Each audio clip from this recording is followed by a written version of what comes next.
Good evening, everyone, and welcome back to the Celtic Unrestricted View. I'm JP. Joining me tonight, I've got Ryan, and it is the return of the Sheffield Wednesday captain. I'm so good I can say that again. The man who's been with Sheffield Wednesday that long, I reckon Carlton Palmer and Chris Waddle are jumping about with 40s Barry Bannan on the pyjamas now. He's been there that long, so that is the man himself. First of all, glory to God, might I say. And a very good evening to you guys. It's lovely to have you back on with us, mate, and I hope you're well. It's great to be back on. Obviously, we speak a lot on the group chat and that, but I've not been on for a while with summer holidays and stuff. It's been family time and busy getting back into pre-season, but now the season's starting to get up and running again. I'm sure you'll be seeing more of me. So good to be back and good to see you again, guys.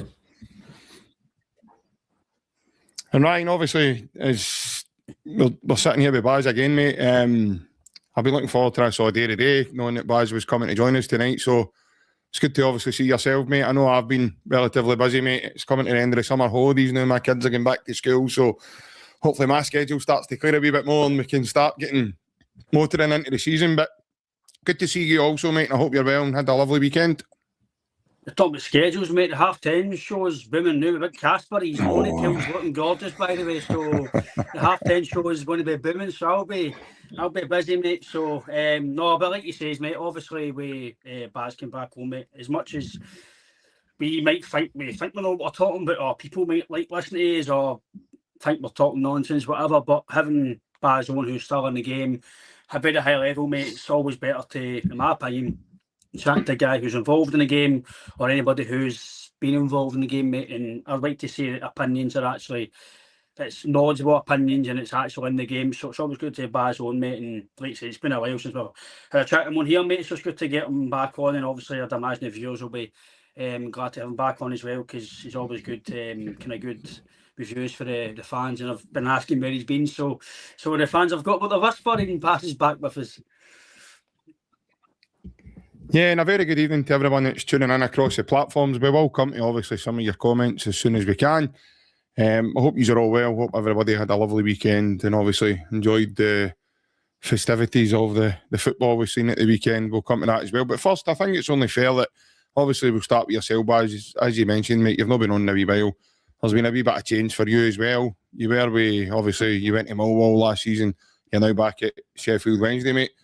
So talk us through, obviously, the changes for yourself. For anybody who's maybe tuning in and maybe didn't know that you'd actually been away for Sheffield Wednesday in the first place, mate.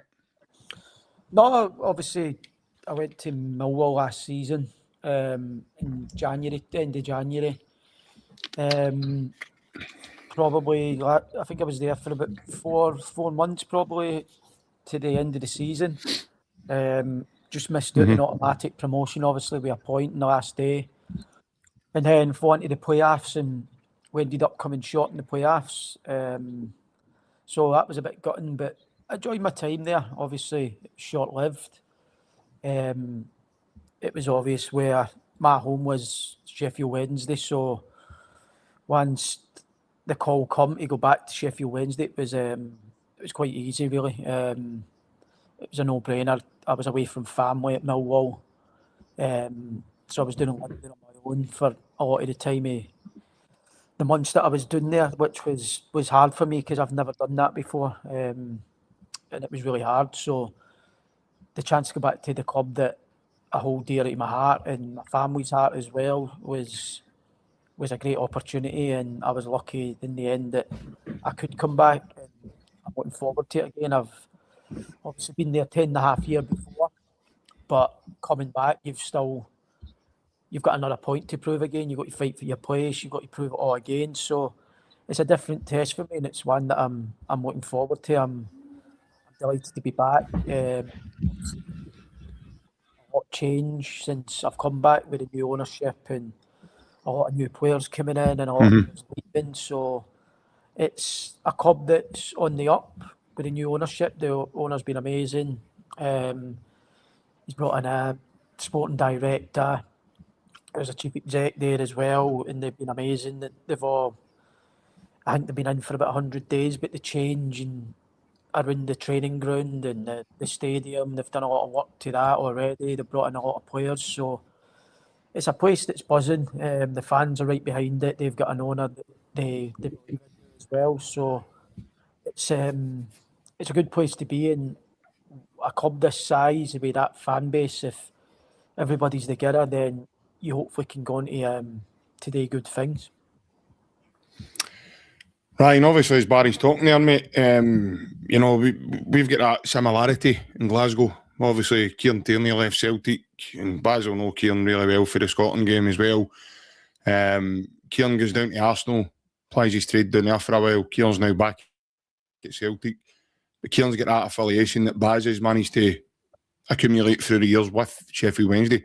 We've seen that firsthand, Ryan. We've been down there a couple of times. We've been at games. We've been at Sheffield Wednesday games. So we already know what Baz means to that football club and what that football club means to Baz himself, mate. So when that opportunity arises, mate, it's a no-brainer, mate. Innit? Aye, it's like Baz. I'd imagine Sheffield Wednesday will get the foots of that now as well. Performance, but mainly you're in games to win, and especially cup games. It doesn't matter how it comes. You just want to be in the next round of that draw. So we were good second half. First half we didn't really get going, but I think there was 7 new signings as well. As I said, there's been massive change at the club this pre-season with players coming in and players going out. So we're not naive to think that it's going to be plain sailing. There's going to be loads of bumps along the way. But it's about finding ways to win games. That's what we've talked about this pre-season. Is there's going to be different challenges thrown at us every week in League One, whereas we're probably the team in that league that everybody wants to beat, along with Leicester. So it's going to be tough. We know it's going to be tough, but it's all about finding ways. There'll be games where you don't really touch the ball and it's merely a battle, but that's what it is. That's what that league is. I've been there before, so we're all about winning games. And Saturday we done that against a team that are playing in the Championship. We found a way to win, and we're in the next round. So it's good for confidence for the new boys as well. Going into the big game this week against Leyton Orient away, we probably needed that victory. So we're happy this week. We're all looking forward to training. Trained a few days now. We're looking forward to Saturday and try to find a way how to get the first 3 points on the board there. Yeah, well, as I said, mate, we wish you all the very best. But obviously, we're all here for our other love that's in the world, and that's the world of Celtic. And I'll just come back to yourself, Baz. Obviously, there's been a lot made, you know, over the summer. You know, Celtic, there was a lot of accusations get made, mate, about Celtic and the way apparently Celtic cheated their way to the title last season. Then in the last day of the season, Celtic fans attacking Hearts players. Obviously, you've not been on for a wee while, mate. There's been a bit happened since then. What's been your take so far, mate, from basically what happened just at the end of the season, into the summer, and then obviously now Celtic are off to a flyer? What's been your own take? Well, looking back at last season, the way Celtic won the league, I thought, obviously, being a big Celtic fan, I don't really care about what happens and what people say about what happened in games, penalties, whether it's Celtic have got the luck. It evens itself through the season. You can go all the way back to 3 games in, 4 games in, 5 games in. There's always referees getting blamed for bad decisions, but it's part and part of football. Even with VAR, we've seen it. Yeah, it's happening now. Rangers saying there shouldn't have been a penalty at the weekend. People think it is. People think it isn't. It doesn't matter if you get VAR or no. It depends what the referees want to decide on the day, and whether they're right or wrong, it doesn't matter. There's 38 games in a season. The best team wins the league, and we were the best team. We had a lot today towards the end of the season, going into the split, and I think it's probably the first time it's happened where a team's went into the split and won all 6 games. But I think we went 7 or 8 in a row to win the league title, and Hearts never blew it. We won the title ourselves by going and doing that unbelievable run towards the end of the season. So people can speak and say this and that, but the best team won the league at the end of the day. And it's, as I said, it's 38 games, and the best team will win the league at the end of the season, and we won it. So people can speak, but at the end of the day, we had the trophy at the end of the season. So that's all I was bothered about. Obviously, with the people running on at the end, you don't want to see it. It's not great. It's not a great look, but there was a lot of things said that weren't true as well. Where Hearts players were obviously assaulted. I've yet to see a video come out yet of a Hearts player being attacked by a Celtic fan. And Martin O'Neill, I thought, as the manager, came out, defended the club and defended them really well, spoke really well about the situation. So it's, I think, no matter where that game was and whoever was involved, for how close that league went, I think it would have happened at any stadium. Whoever won the league, whether it was us, Hearts, Rangers, Motherwell, whoever won the league that day, because of how good the league was and how entertaining it was that season and how it went to the wire, that was always going to happen, wherever it was. So you don't want to see it, but I'm sure we could be on here in 10 years' time and someone will be speaking about it again if it goes like that the way it does. But I'm just glad nobody was hurt in the end. That's the main thing. Nobody was hurt, nobody was injured. They got off, the players got paraded with a trophy and got to celebrate, and rightly so. So it was a great ending. Probably in my time of being a Celtic fan, it's the best title I've seen them win by a long way. I get it wasn't great at times through the season, but for the entertainment value and how we done it, it's the best one that I've seen, and it'll be hard to top. So it was amazing. But obviously going into this season, it was mental, because you probably looked 2-3 weeks ago and you're panicking and you're thinking the worst again and you're dreading the season coming, and then in the space of 2 or 3 days you sign Duran and then you sign Casper Ho as well. And I watched the Dundee game, bit sluggish first half, but we had a lot of players coming back for the World Cup. Trusty, Nygren, Alistair Johnson, who probably only trained a few days, never played a pre-season game. They were asking to start games, so they were finding their way. It's really a pre-season game for the boys that came back for the World Cup, and I know what it's like. Obviously, my first pre-season game this season, you don't go fully out and go for it, because you're just back, you're finding your way again, you don't want to get injured. So them boys must have been like that, but the difference was it was a league game.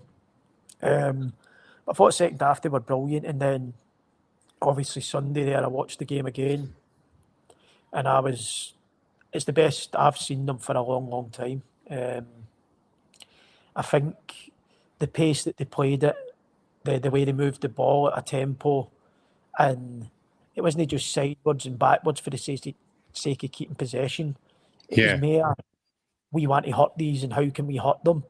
And once they found a way in 10 minutes, what was going to hurt Kilmarnock, they stuck to it and they kept doing it and doing it and doing it. And I loved that, because I've watched Celtic the last couple of seasons and we get in a lead and it'll be keep the ball, keep the ball, keep the ball. And then the next thing you know, 10 minutes to go, it's squeaky bum time and you're panicking. But I thought on Sunday they were unbelievable. They went for the jugular and never took their feet off the hammer. They kept going and going and going. And the thing that I was impressed with the most was when they won the ball back, their first thought was forward and how you can hurt the other team. I thought at times when they won the ball back and turned over possession and turned it into an attack after 1 or 2 passes was brilliant, because that's when you hurt teams, especially in Scotland. These teams they're rigid, and the only really chance you can get of breaking them down is when they come at you. And if they come at you and you turn the ball over and pass back to your goalie and let them get back in and let them get set again, it's hard to break down. But I thought on Sunday, when they turned the ball over, Kilmarnock were wide open, and people saying they were too attacking. But Celtic, when they turned it over, their passes, the decisions that they made to pass to the spare man was brilliant. You can say it's bad defending and they were a bit gung-ho, but I just thought Celtic were brilliant on the day. It's easy to turn around and say Kilmarnock were poor. They probably went after us a bit too much, but you've got to give credit to Celtic. I thought the way they moved the ball and getting the ball forward as quickly as possible and getting runners, it's the best I've seen them for a while, and I was really impressed. Yeah, as Baz says there, Ryan, on Sunday there was, and probably the second half of the Dundee game, as Baz mentioned as well, mate, there was a certain spring in their step. Like, it wasn't, as Baz says, but Ryan, it wasn't just passing for the sake of passing. They were passing with purpose, with a tempo, with a, right, we're going for goals here. You know, it was as if there was a determination in order to try and get as many as they could. Not necessarily particular. I know Casper Hogh'S scored a first half hat trick, which was unbelievable, first of his career. But just as a collective, Ryan, there wasn't a guy in the park where you could go, well, he wasn't there. Or, you know, every one of them were all. It was like they had the same. It was like the same wee note came onto the pitch for them all that day, and they all read it and went, right, okay, right, we're going for this here. But as Baz says, Ryan, it was how they took the game in the scuff of the neck. They started picking holes. They realised they were going to hurt Kilmarnock, first of all, in the first 10 minutes, down in their left back area.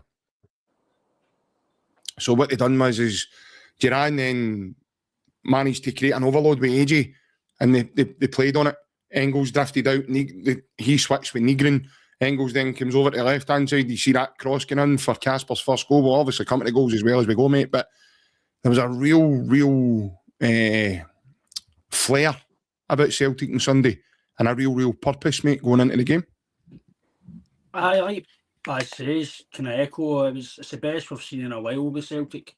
The attacking intensity going forward, the press was there. I didn't see any press at pre-season. I know pre-season, it's just results don't matter, but you want to try and see something, and I didn't see anything until a bit of the second half against Dundee, and then you've kind of seen a lot of maybe what they've done at training. And I watched a bit of, obviously, we totally done other podcasts, but I did watch Open Goal, and Halliday and what Cyber saying were bang on the money about Engels and Duran always hanging the ball at the back post. They've obviously worked on a lot of things this week at training, because it was evident that just doesn't happen. And it shows you a difference where you've got a bit of quality that we've been crying out for. We've been crying out for the last year or two to get quality in the final third. Obviously, Jota's back in training now, but Konecki is not really for me. People know my thoughts on Yang. I know he works hard and stuff, but I think we need better than that. But you've seen right away with Duran, right away. And then you've got, obviously, hopefully, Hassan came in. He's really good as a winger as well. Get Jota back. The forward lines, it's going to start. I don't want to get overhyped, because it is one game and we could go to Europe, and then we're all going, oh, Jesus Christ, here we go. But the positivities for the game at the weekend, like Baz says, with the wee 10 minute spell, where Kilmarnock were maybe hitting it, and I was thinking, no, don't concede here, because it could be a long way back. Because I think the last season, as Baz says, you go 1-0 up, and it's just tippy-tappy. We'll just see the game out, because we didn't have full belief last year until the last few games we were going to go and win games. And we went 1-0 down, you're thinking, oh, here we go again. That's us lost the game. And part of me was like, don't concede here, because you don't know how it's changed for last year. But if that's where they're going to continue to play, we'll blow teams away. And this is without adding any more. So I'm still getting my vacancies with the time frame of signings and stuff like that. But you see the quality that you're signing with Casper Hogh'S, IP. I know I had a wee laugh, a joke in the group chat the other day, but telling you, enjoy him when he's here. You'll be lucky if he's here 18 months if he continues, because he's unbelievable. His touch, the way he holds it, and it's what I criticise Adam Eder for. He's doing it. It's a link-up play. It's just passing it. He's in the box. He's holding it up. He's there for the layoffs. His touch is bang on. It's like Gary Hooper to me. See when Gary Hooper get the ball, it was bang, boom, and he spins, bang, boom, he spins. It's the exact same. It's phenomenal to watch, mate. And Yeah. aye, he'll score a barrel load, mate. See as long as he gets the service. See, even though you might not get the service right, but I think he'll still score goals because he's that good a player. And the boy Duran, it's something I want to touch on for yourself, Baz. Obviously, you've maybe played with guys who, well, you played with like Fletcher, Hooper, all the guys. There was a lot of them at the one time. With Duran, I don't know how that's how feel for me, because if Casper's going to be like this, does he accommodate and play the 3-5-2, or does it just need to be, look, you're good but he's better, so it's one in, one out, one in, one out, or does he sacrifice that forward line of him attacking wise and play him out wide because he can maybe still do a job? But how do you think he would work it? Baz, obviously you've been with Martin before, so you know roughly how you might want to set his team up. Well, Martin, obviously, if you look back at all his teams and the teams that have been successful, he's always had two strikers that have played together. But at Celtic have never done that, probably since Martin O'Neill was there. I know there was Edward and Dembele's and stuff like that, but Edward had to play half the side when Dembele was there as well. So we've obviously got a style of play, and you talk about recruiting for that style of play and recruiting managers who suit that style of play as well. And I think, for me, you probably look at the first game against Dundee and say, Duran's not a winger. But then you probably look after Sunday and think, he can play there. He can play there. So, like, I don't think they'll change the formation, because I think the boy Duran, even on Sunday there, on another day, he probably scores 2 or 3 himself. So it's not as if he's playing out wide and he's not getting chances and he's not getting a sniff. He's getting chances in the game still. So it's only a matter of time before he starts scoring goals as well. And if he is a striker, to be honest, I've never seen enough of him at Qarabag to say if he played right or if he played through the middle. So it'd be hard for me to comment on what he is. But even if he is a striker, he's getting that many chances on Sunday that he won't be complaining that he's playing on the side. He had 3 or 4 or 5 good chances the other day. And strikers are lucky to get chances like that in games, and he was playing on the right. So I don't think he'll be frustrated playing out there at the minute. I think he's playing for a team who are going to dominate the ball and are going to have loads of chances. So I think he'll be fine. I don't think we'll change formation. I just don't see Celtic. I don't think we've got the midfield to go to.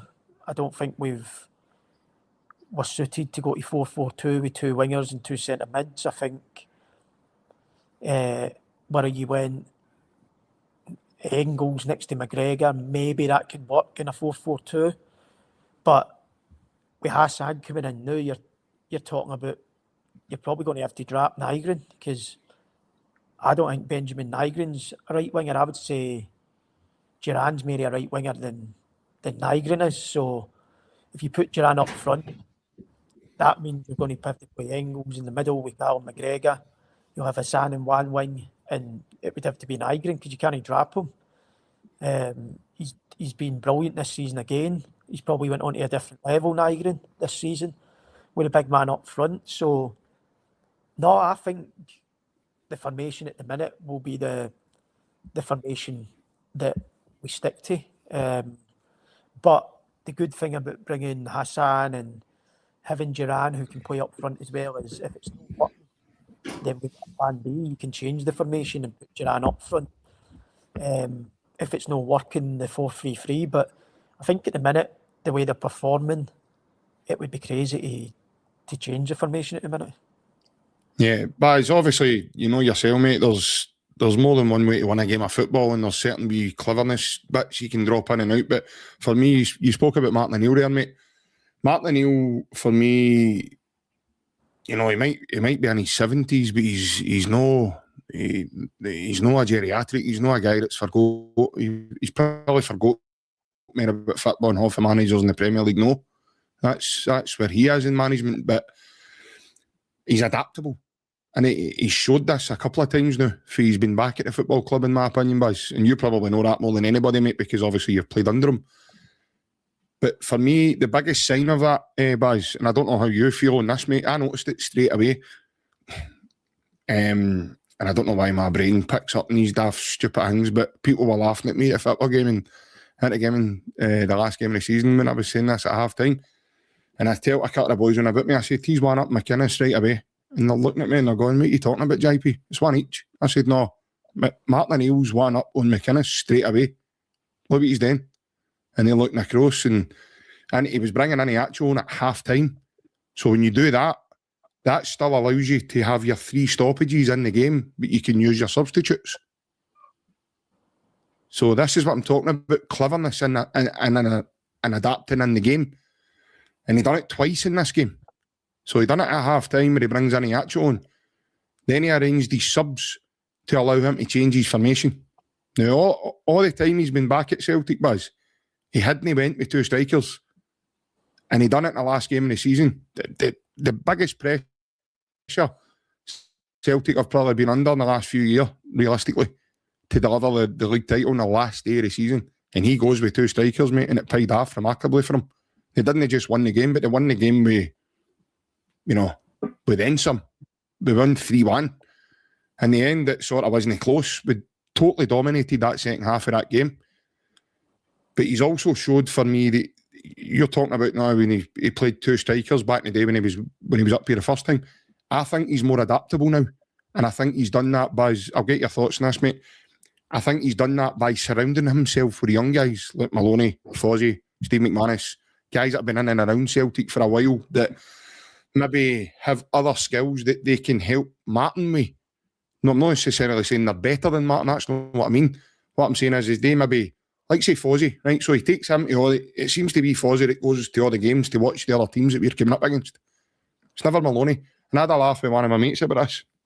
And I says to him, why do you think Fozzie goes to these games? And my mate says to me, maybe Fozzie's just better company than Maloney. He might just be a better guy to go to the games with. And I went, well, it could be, but maybe family commitments, I don't know. I don't know the guys personally, but I mean, he was at the St Johnstone Kilmarnock game the day before we were playing Dundee at Celtic Park. He was up at Perth, so Martin's a very clever man. His footballing IQ is unbelievable. And even now, he's as sharp as a tack, mate. You hear him talking to the media and everything else. And my dad had this joke with me the other night. And he says, JP, he'll probably come back and say it was his brain they were looking for or something like that. That's why he was in the hospital. That was a procedure. And that's the kind of guy he is. He'll make some sort of joke about it. But Baz, obviously, you know him more than anything, mate. And the passages of play I want to touch upon me as well, mate, is I've noticed, see when the goalkeeper gets the ball. Now, remember back to Schmeichel. Schmeichel would go to either a centre-back or a full-back, right? Or if it was more of an open game, he would always go to McGregor if McGregor was free. Very seldom does Engels and Nygren ever really come into that territory. They're normally a bit higher.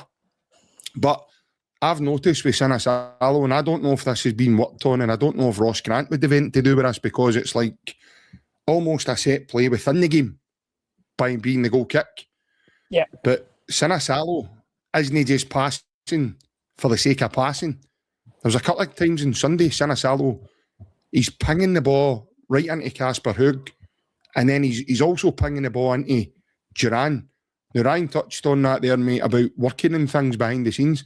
I don't know if you've picked up that yourself, as you probably have, but see when you see that and you can start to see, and that's where a lot of our passages are play, because then it started to become a lot of one-touch football that we're playing on Sunday. Off the back of that, players spinning in and rotating in and out of small positions here and there. My dad says to me, McGregor wasn't really in the game. He went, but he didn't have to be, JP. It wasn't like he was dictating the play, because the play was being dictated a different way because of the running energy we've got in Engels and Duran's pace, and then obviously Casper Hough taking up great positions in and out the box. So, first of all, do you agree that Martin O'Neill is adaptable and he can adapt to, things going about him with the lads. It's maybe there, and that's what they're working on. And second of all, have you noticed the small changes in the passes of play? Because I've seen it in the last 2 games. Yeah, I think adaptable, definitely. We've seen last season where you talked about where we went with 2 up front when we were chasing the league title. That happened quite a few times when in the second half when we were chasing games and it was tight, and we brought in Yacho and people like that on, and then Osman came on the last game with Maida, and then Yacho as well. So he's intelligent. You have to. People forget how many games the guy's managed, and he's been in every situation possible that you can have in a game. So he knows what works to get out of them situations, and he knows what doesn't work. So his experience alone is something that we are really lucky to have. He's an unbelievable man manager, which is probably his biggest trait. But he's very intelligent tactically as well. As I say, that comes from experience and being in situations over and over and over again, and knowing what works to get out of them situations and knowing what doesn't work. So that's where his adaptability comes in there, just through experience and being in them situations so many times. But what you said, he's brought in young coaches, and he's not naive to think that football's changed a lot since he was last at Celtic Park, where it was 4-4-2 for most teams, and he knows now that 4-4-2 it can work, but a lot of the times you get outnumbered in the middle and you don't control games because you get overrun in the midfield, where I think games are won and lost. Your midfield wins the battle 9 times out of 10. I believe that you've got a good chance of winning the game, and you're seeing it across the road now with Rangers, where they're trying to accommodate 2 strikers and they're leaving themselves a man down in the middle, and it's hurting them. Dundee United probably dominated that game for large spells last week, and obviously in Europe as well, the same. I think they went to a 4-3-3. Probably second half were a bit better, and then Sunday against Hibs, they dominated, but I think that was down to Hibs getting an early goal and trying to sit and protect the lead. It could have been different if it was 0-0. It'd have been interesting to see how that game went, but I think he knows that football's changed, and having these young people like Maloney, Fozzie and Big Mick in there, helping them, who they've been in the game, they've managed recently, more recent than Martin did. So them helping, and listen, Martin will have the final say in whatever he thinks it'll happen, but he knows that he's no naive to think that football has changed, and maybe that's why we're not seeing what Martin wants today, the 3-5-2, which was his favourite formation. But I think going on to talk about the passages of play, I think with Sinisalo, it's the last 2 games, both teams have went man for man and been very aggressive on the press. And normally Celtic teams for the past few years would play their way out from that press, whether it's going to a centre back and playing through the thirds. But this is where Martin comes in, probably, where we've seen it last season, St Mirren at Hampden, where Sinisalo nearly got caught a good few times in the ball. And ever since then, you've not really seen Sinisalo make the same mistake or take them sort of risks. And I think the last 2 games where they've went man for man and left 3v3 in their back line, it's a no-brainer to get into the front. You see Man City, they've done it with Haaland, where teams will full-on press them at the Etihad, and they'll just go direct into Haaland, and it's a 3v3 in the back line. If you get a 3v3 in the back line and one ball can get you there, it's a no-brainer for me. Why do you need to play short and play through the thirds and play all this nice football if you can go straight to goal with one pass direct, and it's about scoring goals and getting to their goal as quickly as possible. And if they lock on and give you that chance to go 3 for 3 at the back, you've got to use it, especially with the big man up front, where you seen on Sunday. Listen, these balls for Sinisalo, they're not amazing balls. They're cut into areas where you're saying to the big man, go on then, go and get a hold of it and bring people in. And Mm-hmm. I think that's where the adaptability and the sequences that we've seen in the last two games have been completely different to last season, because we still had the Ange and Brendan way of playing last season. We were caught in between two styles last season for large parts of the season. And I think now with Martin having a pre-season with the boys and the boys getting to know him and how he wants to play as a manager, we're starting to see the fruits of it. There's not going to be this tippy-tappy around the back. If teams are latching on and want to press, he's more than happy. And I think that's why we went and signed the big man, because we've not had a striker like that for years, where you've got that option to go into the front. Probably the last real one was Adamida. And at times, like you said, it never stuck, Ryan. But I think with the big man spending all the money on him, and teams are want to go and fully press Celtic because they think, oh, if you get after them, you get joy. But now teams are going to have to think, we can't get after them because they've got the big man up front and he's causing problems. They've got runners and angles. You've got Duran and Yang's pace. So it's going to be hard for teams. They're going to have to, they've got a lot of things to figure out now. Like, two teams have tried to go about it the same way. And let's be honest, the Dundee game could have finished 3 or 4-0 as well. So it's that's the adaptability that you want. We can play football for the back, but now we've got a striker who's a target. I thought on Sunday, not just his goals, I thought his layoffs to the midfielders who were running beyond him, the way he took the ball in, and it, once that happens with your striker and he takes it in once or twice and sets you and you get on the attack, as a midfielder, it's amazing. You make the same runs consistently because you get trust in him taking it in and finding you. Whereas if it breaks down, you end up not making the runs. And then when the big man does take it in, there's nobody to pass to. But you can see that the players have got so much confidence in that striker, Casper Ho.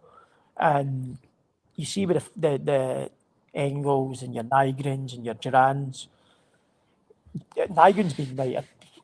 I liked Nygren last year, but I think this season he's took it up a notch or two. I think he's been brilliant the first two games. I've seen a completely different Nygren, where it's not just about goals. He's getting involved. He's involved in everything that Celtic are doing good going forward. And I think that's from having the big man up there who's occupying defenders and giving Nygren the space in behind to go and get involved. So, no, I think the passages of play have been really, really good. And as you say, the common theme on Sunday was the stand-up crosses to the back post for the big man. And people might think, teams will clock onto that, but he's doing double movements, JP, where he's going to the front post. And if it doesn't go to the front post, he's timing his movement to get round the back. Yeah, it's unbelievable. It's hard to mark, even though you know it's going to happen. Because if they don't go to the front with him, he's getting a tap in at the front post as well. So it's easy for people to say, it's the same goal. Like teams they won't, because he's doing double movements. His movement in the box is unbelievable. He could have had 4 or 5 the other day. But no, I've been really impressed, and I think as a whole, looking at Celtic now, they've got a bit of everything at the minute in this team. Obviously, there's a long way to go to the deadline. Talking about losing Engels and Johnston, which will be massive blows. But if we can keep a hold of that starting 11 and add to it with the boy Hassan coming in, and maybe another midfielder, the boy for Paderborn as well, I think it's going to be a strong team. I think I'm really happy with how they're looking. I think they've got a bit of everything in that team at the minute. They've got pace, they've got legs, they've got ability in the ball. You've obviously got Carter Vickers back now. I think the back four have been unbelievable. They've not been talked about really because we've scored 5 goals and it's all about the attackers. But I think the back four have been unbelievable. Yeah, Ryan, obviously Baz is talking about Casper Hogh'S and the way that he can hold the ball, and I've got a theory, mate. I think he's just, it must be that brow cream. He's got hunters at own and it's just sticking to him, man. He's got loads of that brow cream on his hair, man, to hold that hair in place, mate. And the ball's just sticking to him whenever it's like a catcher's mitt, man. It's sticking to him like glue. But not only that, mate, he's got a lovely touch, and not only that, Ryan, as well, right?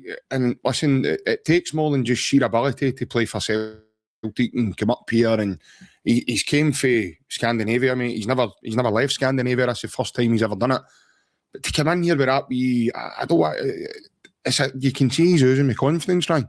You know, he's playing with a smile on his face. He's got players playing with smiles on their face now. My dad says that to me the other day. He says, JP, look, the Celtic team have got smiles on their faces now. He says, you can see they're all happy. They're all, as soon as he scores, man, they're all air at him, you know. And by the way, you talk about Casper, you know, scoring the goals, but I tell you what, he made his way. Engels was on the left-hand side when he crossed air at him for the first goal. I've just seen that there for Barry there. He's fitter and faster than John Hartson. Big John was the no chance Martin O'Neill saying to Casper, get yourself warmed up, you're coming off. But when you see them, like when they're scoring goals and stuff, they're all taking the time now to get right at it. And Casper pointed at the Engels as if, no, you came here and all, like, you set me up there, you done that. So keeping them all, and then obviously you seen at the end of the game and all, with Big Trusty and that teaching him how to do the thing with the Celtic fans, and he goes right there, he's out and like the way Kyogo used to do it on his own, and he seems a real great character, Ryan, and we as fans, mate, are going to feed off that as well, because he brings an energy when, like, even at Celtic Park that night, mate. I know he didn't score and he had a few chances, but I felt it then, mate. There was a certain type of aura running about him. It was like players were looking up to him already, looking for him. As Baz says, he's making double movements. He's peeling off. And he's a big, strong lad as well, Ryan. So he's got many chinks in his armour that he can, and many bits that he can use as well, that he can really. I think he's going to cause a lot of damage this season, Ryan. He's just a top player, JP, and that's what top players bring. They bring aura, they bring confidence, and I've always said, mate, people talk about like Ronaldo or Messi, etc., having egos. Baz will probably tell you yourself, see, to play professional football at any level, I think you've got to have an ego. You've got to believe in yourself. You've got to think you're the best, or I can do this, or I can do that. I think as a manager as well, people talk about Brendan or Ange, etc.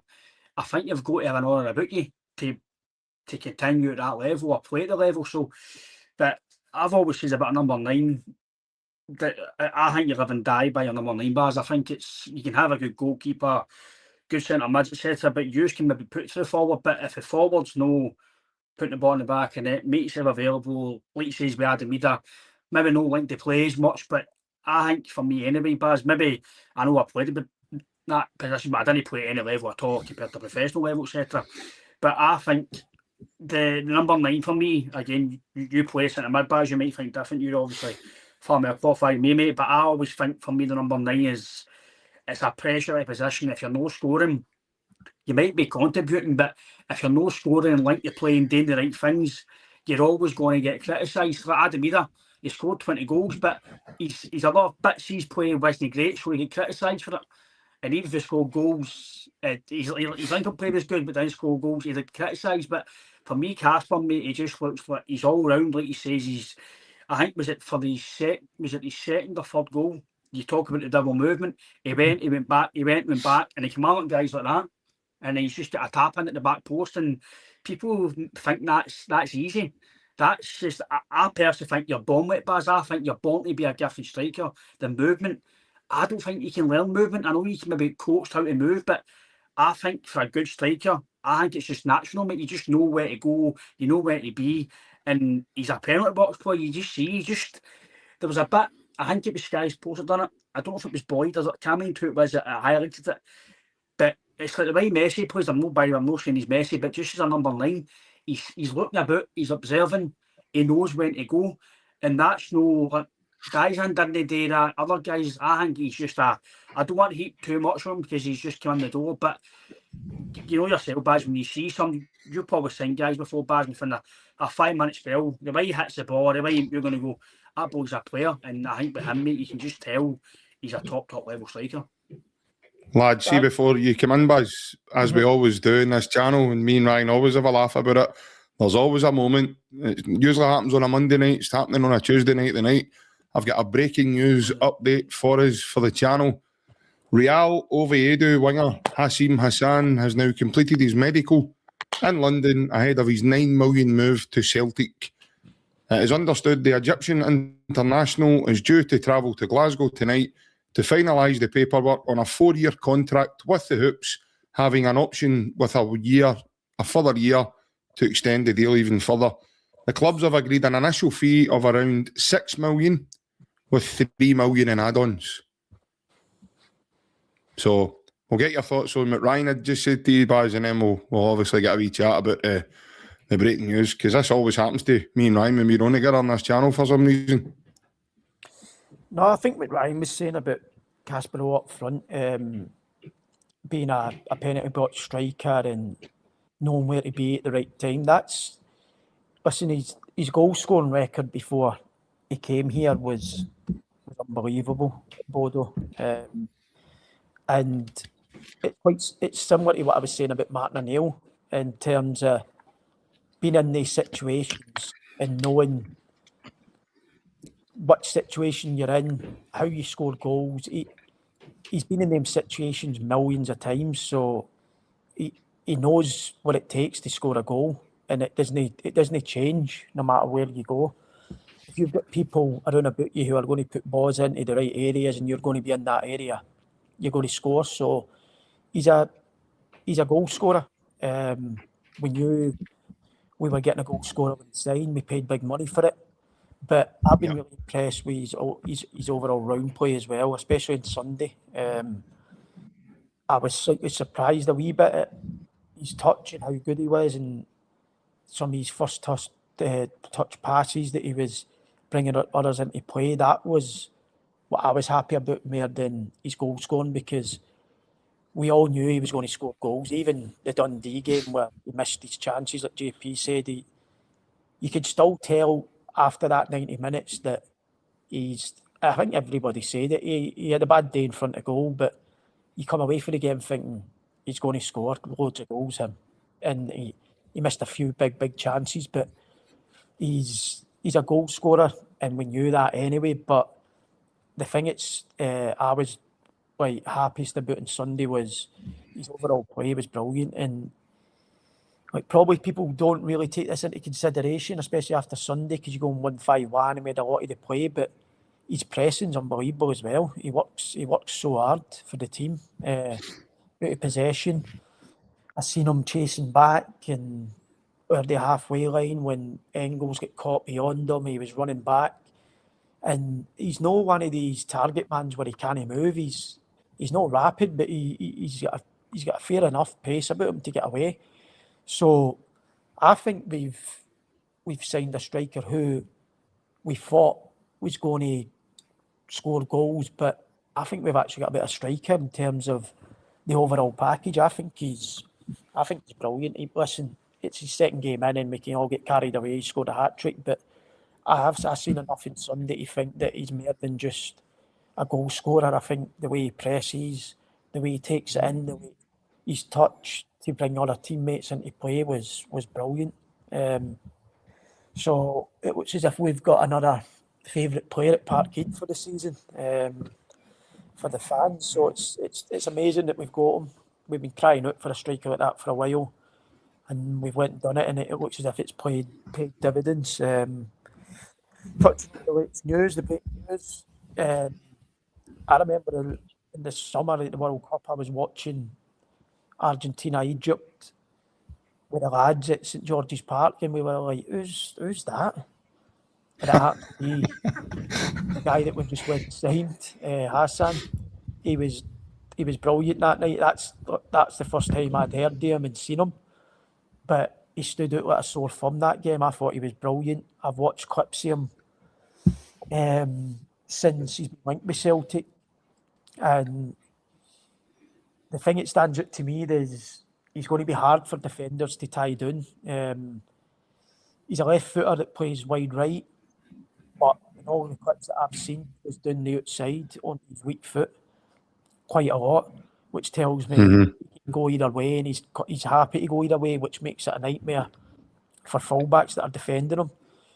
I know looking at stats in terms of goals and assists, it doesn't look great, but he's played for a struggling team who are in a top league, and it's hard to get goals and assists when you're struggling at the bottom of a table. So it's a completely different ball game. He's coming to a team who are going to dominate large spells of games and going to have the ball for large spells of games. So I think he's going to be a top signing for Celtic as well. A winger that Martin O'Neill loves wingers. He hates wingers that don't take the man on. It's his biggest pet hate.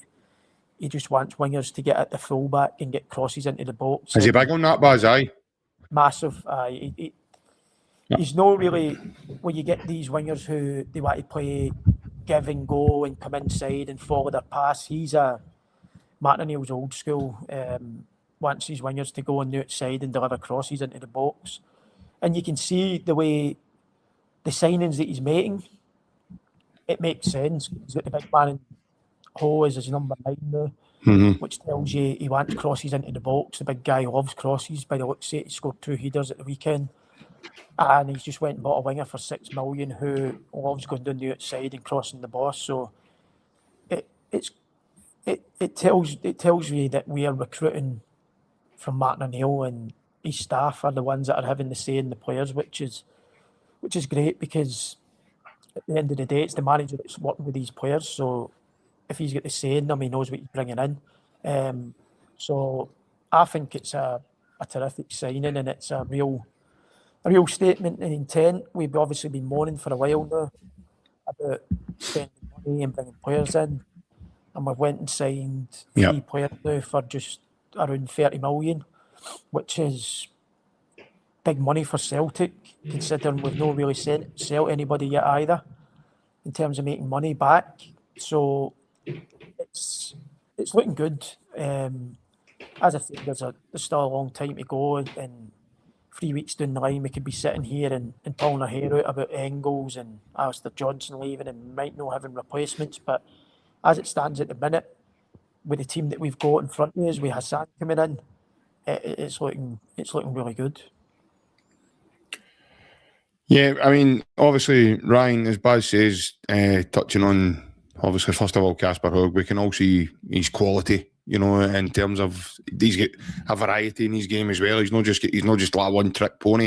As Baz says, it's got to be very difficult for centre-backs this year, mate, to really get to grips with him, mate, because he's no one of the big lads that he stays static. Like, me and you had a chat towards the end of the season, Ryan, and we said if Iniacho played against Rangers in the 3-1 game from the start and he didn't play Maeda, you know, Fernandes and that would be having a field day, because he tends to kind of just stay at central where he wasn't really moving.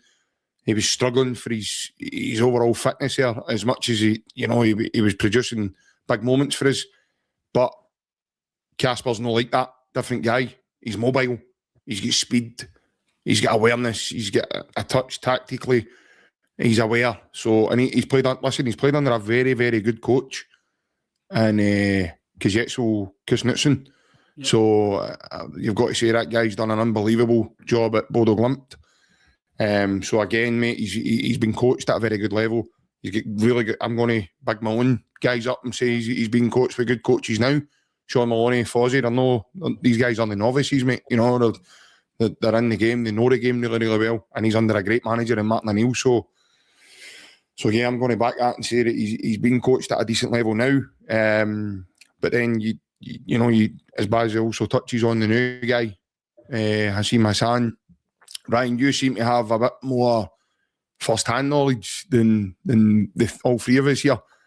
Baz, you're probably not aware of this, but Ryan's actually saw Hassan in the flesh way before he was linked with Celtic or, you know, playing at World Cups with Egypt and anything at all. Ryan, take it away, mate. You've obviously got a nice wee juicy story to tell us about him, mate. There'll be no doubt in the coming weeks, mate, once he puts LAS out the Champions League qualifier, mate, he'll be on your half 10 shows a sub.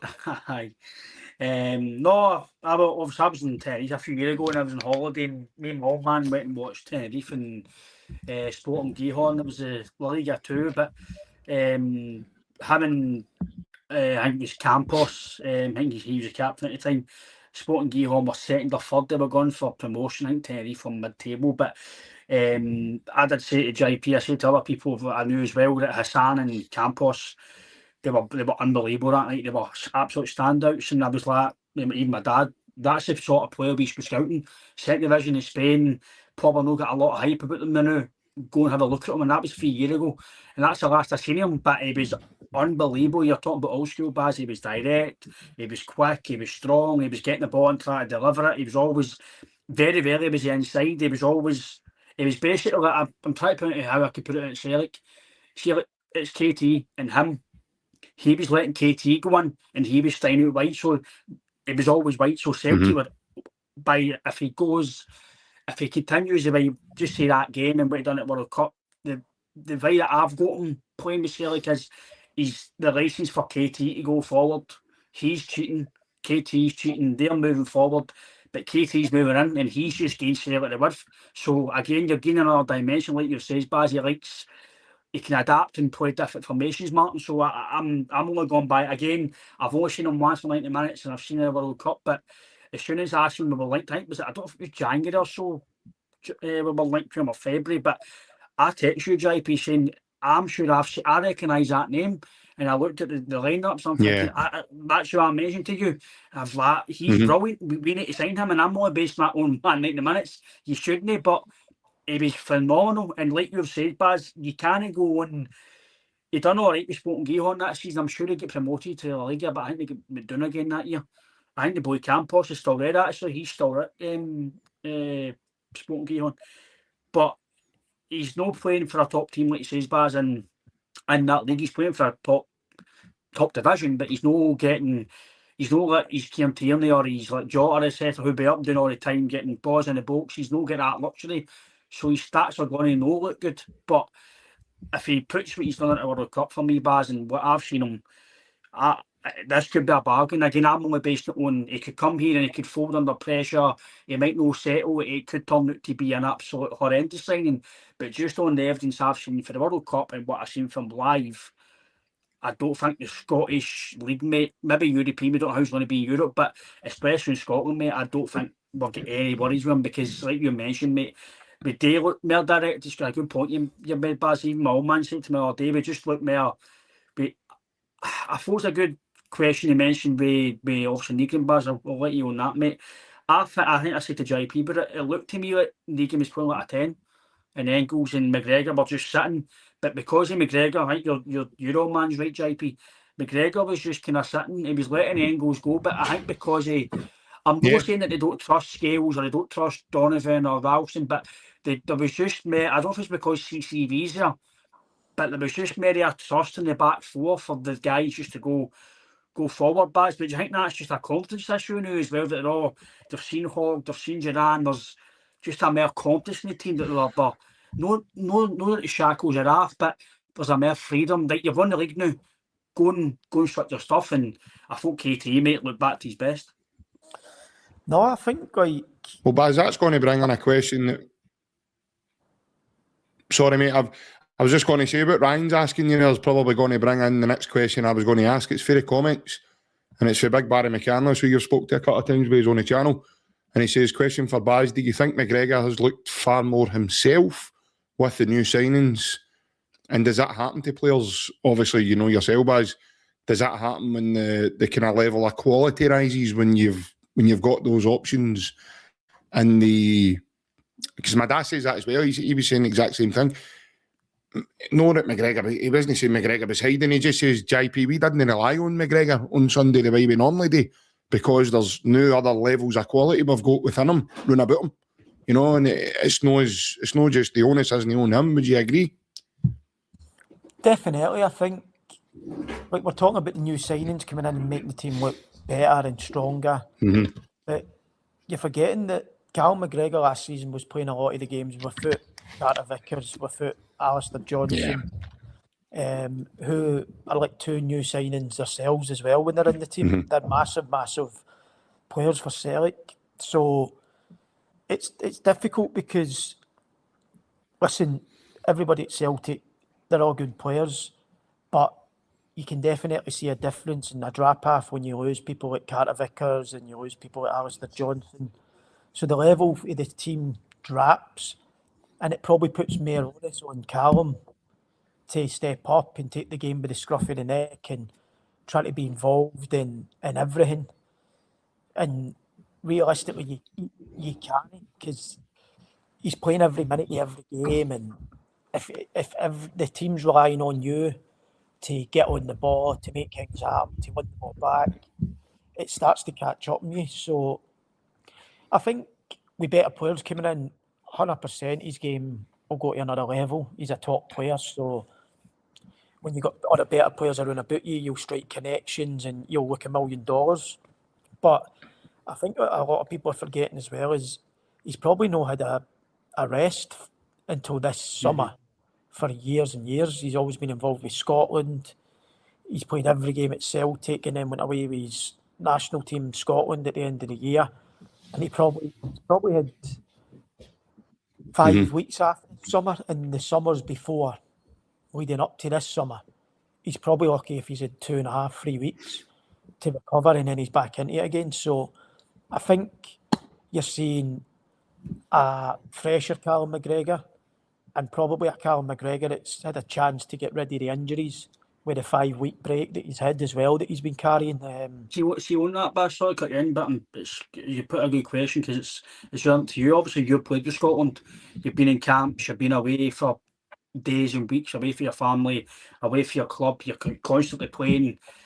Does it really take a lot out of you? Obviously, I know travelling, but is there a massive difference when you're not playing international football to then being able to go, right, I know I'm playing for 6 weeks in a row, I've got a week off. Is that a big mentality switch? It is, in terms of, say, we are playing against a team and they've had internationals going away and they've come back on the Wednesday and they're playing us on the Saturday. If you've not been away, you think to yourself, I'm going to run all over the top of him today. He'll be tired. He's been away. He's been away playing for his country. He's just came back. I've had 5 days off. I've been in training for a few days. So in your head, you think, I'm going to run as much as I can today to see if he really still got the fitness about him. But I just think with McGregor that he's probably needed this summer for a long time, in terms of going away, switching off, resting completely, and getting rid of his niggles that he's been carrying. Because up until this summer, he's probably not had the chance to do this ever. He's always been playing for Scotland, injuries, coming back, 2 weeks summer, back into it, pre-season, running again. So I think you're seeing a mixture of a fresh Callum McGregor that's no injured, and bringing quality into the team's only going to make him look better as well. And I think it's a mixture of both. I thought he was good on Sunday. I know people have said he wasn't really involved. I thought he was brilliant. I thought everything that he'd done, I thought he'd get into great positions to win us the ball back and set attacks up. And I just think his partnership on that right-hand side, where it's him, Carter Vickers and Alistair Johnson on that side, I think strong triangle kind of thing. And he's probably missed Carter Vickers. Like you said, it's like they're going forward and they're attacking. They were fearless, because that's probably because they know they can leave Carter Vickers and Trusty and Alistair Johnson man v man, because they have trust in that they're not going to concede. So they can be more attacking. And you seen on Sunday there was people, when we were crossing the ball, there was loads of players in the box trying to get on the end of it. So that comes with trusting your defenders behind you and letting them deal with counter-attacks and stuff like that. But no, I think McGregor, you're seeing a McGregor that's fit and fresh and firing, and added better players around about him. It makes him look even better. Yeah, obviously, just to recap, obviously I've only seen the kind of videos the same as yourself, Baz, in terms of Hassan. I seen him at the World Cup and he stood out like so firm for me, even against Argentina. He was probably Egypt's best player. I think if I remember right, he was a lad that was involved with. It was a run from, I think it was his kind of left back area that created the goal. It was a goal that was chopped off, but he beat about 4 or 5 players in that run, didn't he? And went across the field with the ball. And yeah, listen, that's unbelievable. And I think even Ali McCoist was very vocal about him, talking about how good he was. And I think he got a nasty challenge? Was it the boy? Who's the boy Celtic were linked with under Ronnie Delia? Ryan, you remember his name, a midfielder? Odegaard? No, the Argentinian. We were linked with 2 Argentinians. Ronnie Delia wanted to sign Tagliafico, and the boy that played against us, he ended up going to Paris Saint-Germain. What was his name? Paredes. Aye, they were young at the time, and I'm obviously going back a wee bit when Ronnie was there, but Ronnie tried to get both those players, and the deals couldn't get done. They were 2 players that Ronnie tried to bring to the football club when they were young. I think it was Paredes. I think he leathered them in the middle of the park, and the boy Hassan, if I'm not mistaken, he had to get taken off, didn't he? He never completed the game. I can't remember. But he was involved, Baz, with that goal, wasn't he? The one that was chopped off. Aye, it was him that done the run. Aye, it was him. It was yeah. And I mean, you see, he takes on about 4 or 5 array players, and he beats every one of them with ease, complete ease. And then he's getting talked about with Ali McCoist and all the pundits afterwards saying, you know, it was a breath of fresh air watching him. Good now. Well, I wonder. I was going to say, I wonder what Ali will be saying now. I know Ali's a very big character himself, isn't he, Ali? So I wonder if Ali will continue with that kind of praise for him now. I doubt it. I extremely doubt it. But you can just get a feel, lads. Baz, I'll come back to you with this one. You can just get a feel overall that, I think you touched on it earlier, mate, about Martin O'Neill and his coaches now having a say in what's going on. And you can just have a feel, mate, that I find this absolutely remarkable. When I was looking at it today before tonight, Celtic have let 15 players go, but they've only sold one of their first team players, guys that, you know, would actually make the difference in the first team. But they've upgraded that by 3 now, in my opinion. I'm going to put my neck on the line for Hassan. I know he's not in yet. Certainly 2 that have already played for us. They've come in and actually made the first team better. And it looks to be that that's what Martin O'Neill's trying to do, Baz. He's trying to bring players who are actually going to come in and make the first team better. Not just to, you know, warm the bench or sit as a finisher and do a bit when he comes on the park. They're actually coming in to help the guys that's already in the squad. Guys like Callum, CCV, Alistair Johnson, Arnie Engels, well, they're at the football club. The Benjamin Nigrin, Keane Tierney.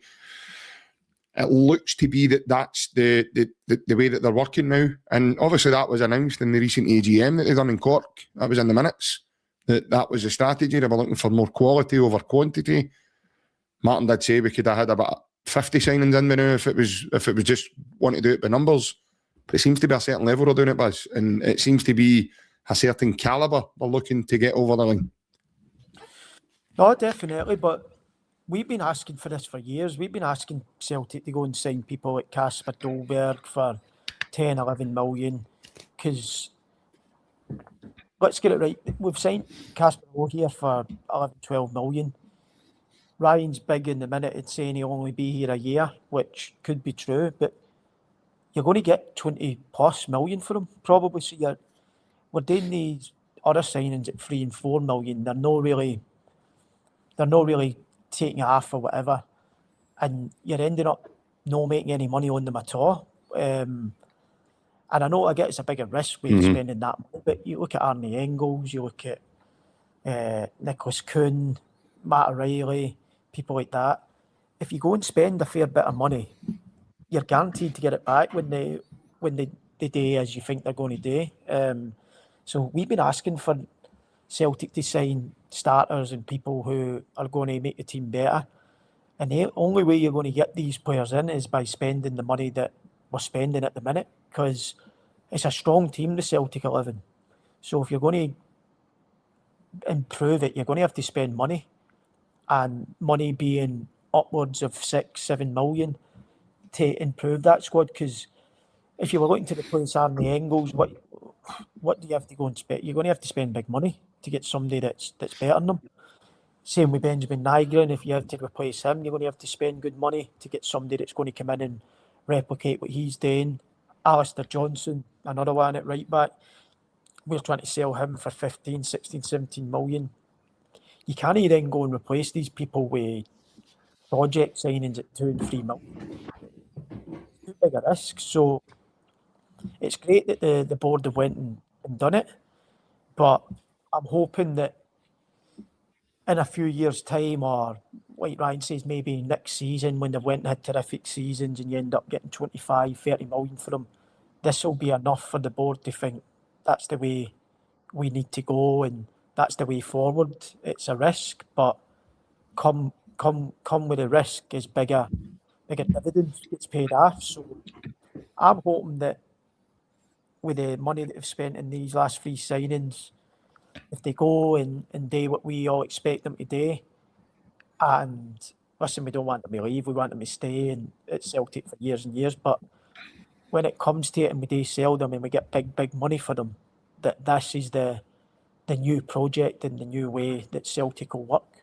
Because if we keep doing this route of 11 million, 7 million, 6 millions, it's only going to enhance your chance in Europe, which every Celtic fan wants to see going forward now. We've done it all in Scotland.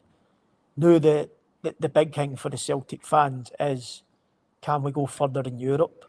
And these 3 signings that are coming in are going to give us a much, much better chance than the previous signings that we've made, I think. Yeah. Ryan, obviously the Estepania boy makes a comment there about what's happening to the German lad and the lad from Torino. Certainly, Ryan, from the outside looking in, it certainly looks like the club have been putting their ducks in a row in an event that, as Baz mentioned, Ryan, if we sell Engels to West Ham tomorrow, we believe that the big lad from Torino, Juventus, is going to be an ideal candidate to maybe come in and replace Arnie Engels. He's big, he's strong, he's physical, he's got legs similar to Arnie Engels, a similar profile there. We understand that Mika Bibber, the club have been after him for a number of weeks now. The trajectory is that he's agreed terms with the club already. He's trying to force things from his end. But again, we're hearing that, Rio Atati leaves tomorrow. He's ready to go. It's that type of... So it kind of looks like, obviously Maeda leaves, Kasper Hogh'S signed within a matter of days there. Duran was in before Maeda goes. I know the two of them didn't get a chance to play with one another. But then the news breaks on Friday, Ryan. We understand that you're talking a matter of weeks, mate. I know, listen, I'm not saying that, yes, he's back and he's shining. Here we go, he's the same guy. But we understand that Jota's not far away. There you go. By the way, that's like a brand new signing in itself, Toogie. That just totally transforms your options in terms of, I don't want to be disrespectful. I actually quite like the lad. I think he's still got a bit more to do in terms of proving what he can do. And I hope the guys are working behind the scenes and they can do something with him. I want to give him a bit more time. I do like Sebastian Tenecchi, but when you look at the options there of, you're bringing Sebastian Tenecchi on just now, and he's coming on for maybe Yang playing at left wing, that changes, mate, when Jota's there. Because one of them's not making the substitute benches. One of them's going to have to sit out again. Completely changes your options. You're signing the lad Hassan for some good money. He's played at the World Cup. He's got good experience. We understand he's fast. You've seen him, Ryan. He's tricky. So, you're then looking at, even at that, you've got the energy of Yang, if he's coming on as a finisher to attack teams in the last 10, 15 minutes. Yang's got good pace. He runs about. He's very energetic. He can get involved with goals. So it certainly looks for the outside, Ryan, that now we're in a position that, ducks are starting to be in a row there. And as Baz says, maybe this, maybe the club are going to look at this and go, well, do you know what? Certainly what will help along the way, Ryan, is the qualification for the Champions League. So if we get to the Champions League, you then enhance your chances, because then you can then actually start fishing for a different pond, because then your targets change, you know. So the level of player that then that's a bigger carrot you can dangle for players as well. Players want to play in the Champions League. Every footballer on the world probably wants a shot at playing in the Champions League. Some have not even managed to, get to the Champions League, played in the Champions League with teams that they've maybe played with through their careers. So it would be an absolute, dream come true for a lot of players. But certainly for outside, Ryan, it certainly looks like there's a change there in the way that Celtic are doing business. And we can see that now starting to take shape, mate. In terms of these three players anyway, it's like Baz says, but Baz says is, I've said it for years, if we spend the money that's on quality players that's enhancing you in Europe, you don't even need to look behind you. The league's won tenfold every year. Now, that's not been disrespectful, that's the facts, because Rangers, Hearts, they've not got the duty or this financial fair play stuff as well. They're not going to be able to spend the money that we're going to be able to spend. If we're in the Champions League most seasons, you're bringing in, say, £30 million a player every year. They can't spend it. It's just not going to happen. Hearts can't spend it. Come on. So if you're buying guys like Kasper Hogg, Hassan, the boy Fettley, he's maybe in high regard. You've got Jota's, your Kyogos, you're ready to pass, your Giacomakis, you've still got Carter Vickers, your Tierney's. Nobody in Scotland's going to get near you, no matter how many. Even if I got a Saudi mock at Rangers, they still can't spend that money because of financial fair play, because they're in Europa League. They might be in the Conference League next year, so they can't go and spend £25 million a player, but we can if it's able within the wage structure. I think it was, I don't know if it was Gabby or Bongo Horror that said it on Talk Sport, it was 2 or 3 years ago. He says he thinks, maybe no Celtic, but actually with Celtic, actually, because his comment with Celtic, he says he thinks within a matter of maybe 4, 5, 6 years, Celtic will be spending £15 million a player. And I think he's right. I think for Celtic to go to the next level, they're going to have to do that. And I would rather, like Baz says, see you're signing Tenecki's 5, Bartbeach is 5, and just say who else has come in and really done well. I'm trying to think. I can't remember. Just say we signed £50 million. Palmer. There you go. Right, there's £14 million in 3 players. But see if you spend that £14 million and maybe a top defender or a top number 9, there's more chance you survive in Europe than with 3 players who are somebody's lucky to make the bench.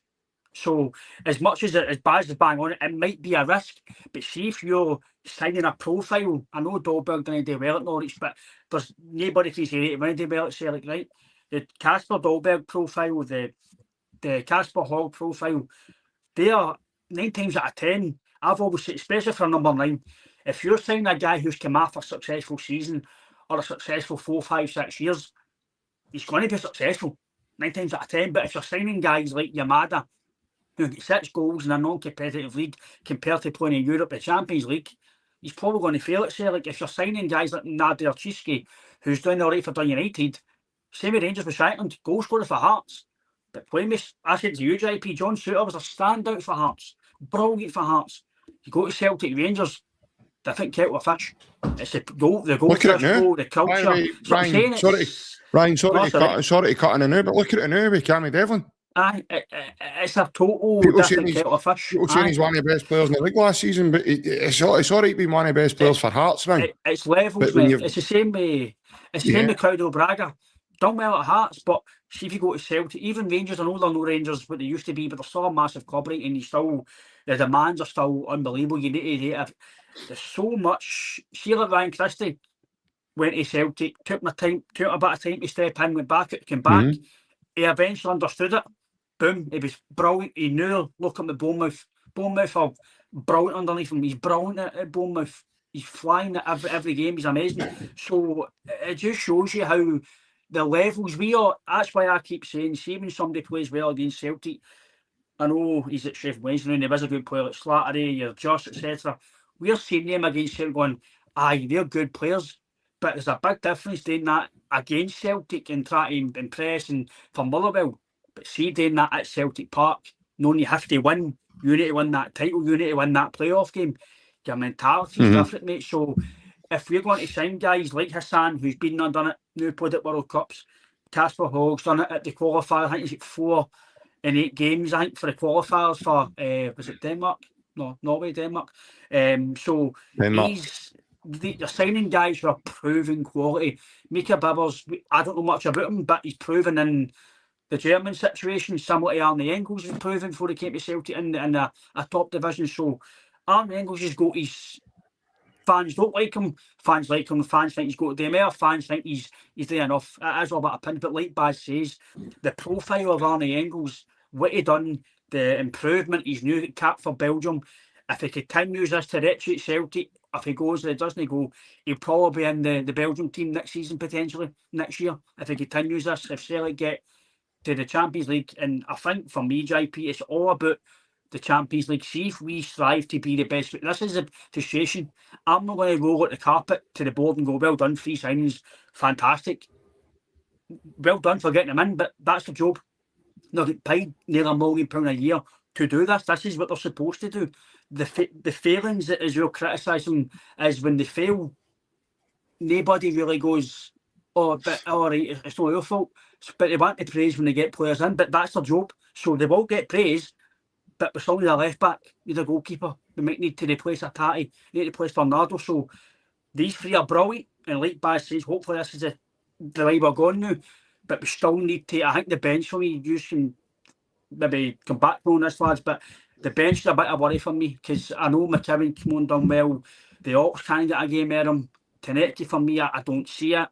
Baglisha trying to get a game, Ralph's is leading in the squad, Donovan to Johnson, I don't think that can happen. So there's still loads behind the scenes, I think, still need to improve. But as it stands now, if this is a trajectory we're going, I think, JP, then you can say bye-bye to anybody else winning the league. I know I'm not going to say, I'm not getting too ahead of myself and saying the 9s and 10s in the league, but if we're going for that way, signing guys like Hogh'S, like Baz says, recouping that money, spending it again, nobody's getting near you in this league, in my opinion, lads.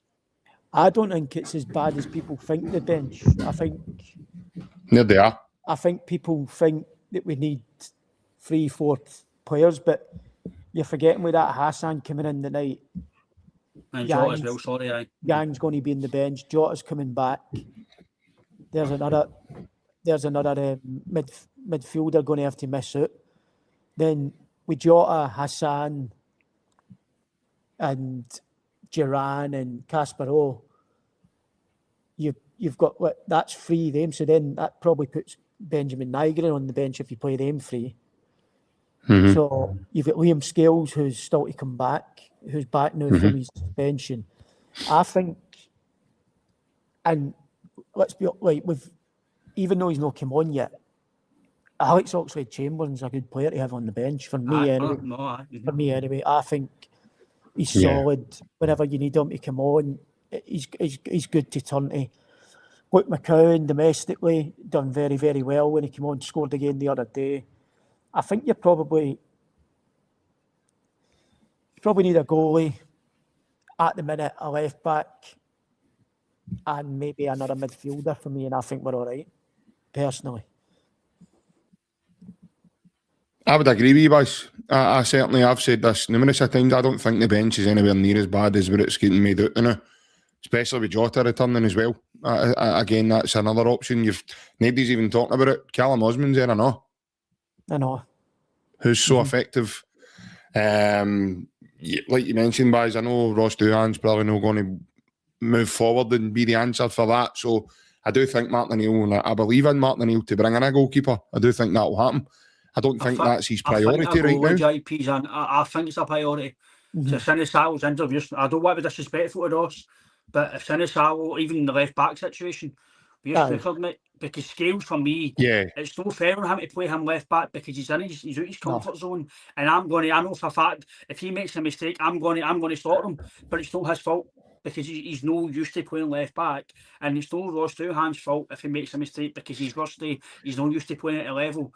If Sinisalo pulls a hammy on Saturday or Keed takes, or I'm tight, I think we're snookered, mate, for the playoff. I really do. I know you've still got Hogg and Hassan there, but how often do you see goalkeepers getting injured? But look at us last year. You then goes out, you Demaye out, you McGregor out, you do No, Nacho out, no, you Jota 100%. out. It's Casper. 100%. But how often do you see it? How often, unless it's an absolute freak, how often do you see goalkeepers getting injured? You're right, mate. But look, Casper Schmeichel, should have that was him done. Who knows?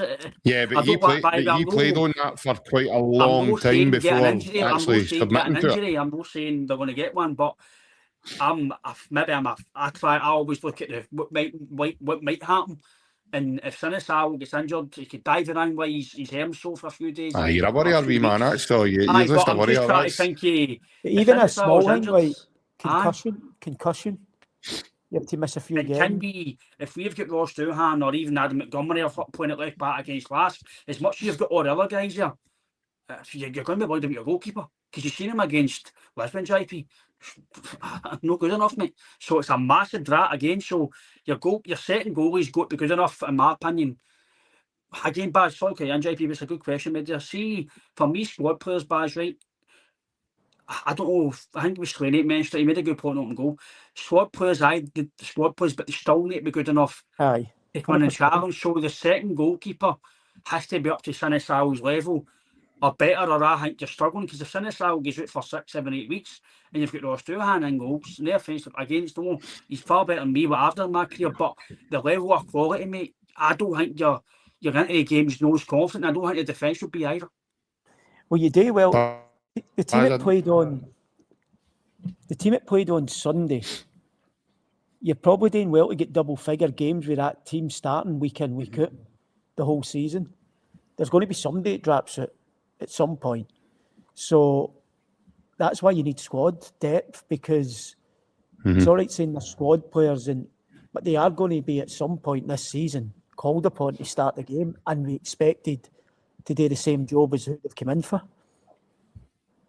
Yeah, no, 100%. But I agree with you, mate. I don't think it's as bad as where it's getting made out. Especially, I think certainly domestically, all the guys we've got in the squad are all fair and good enough to be there and be used accordingly.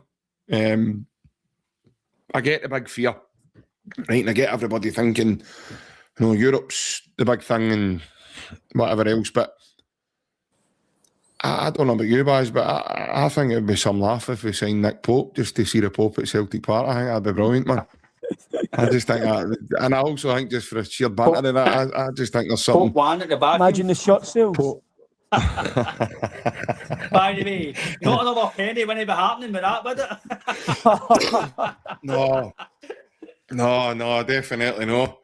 We're a Nick Pope signing away for Michael Nicholson coming out with a Pope on top of his suit jersey or something like that. I'm telling you, we're one signing away for him coming out with a bandana like Rob C. Nisbet storming at the Parkhead gates, man. Like, we've done it.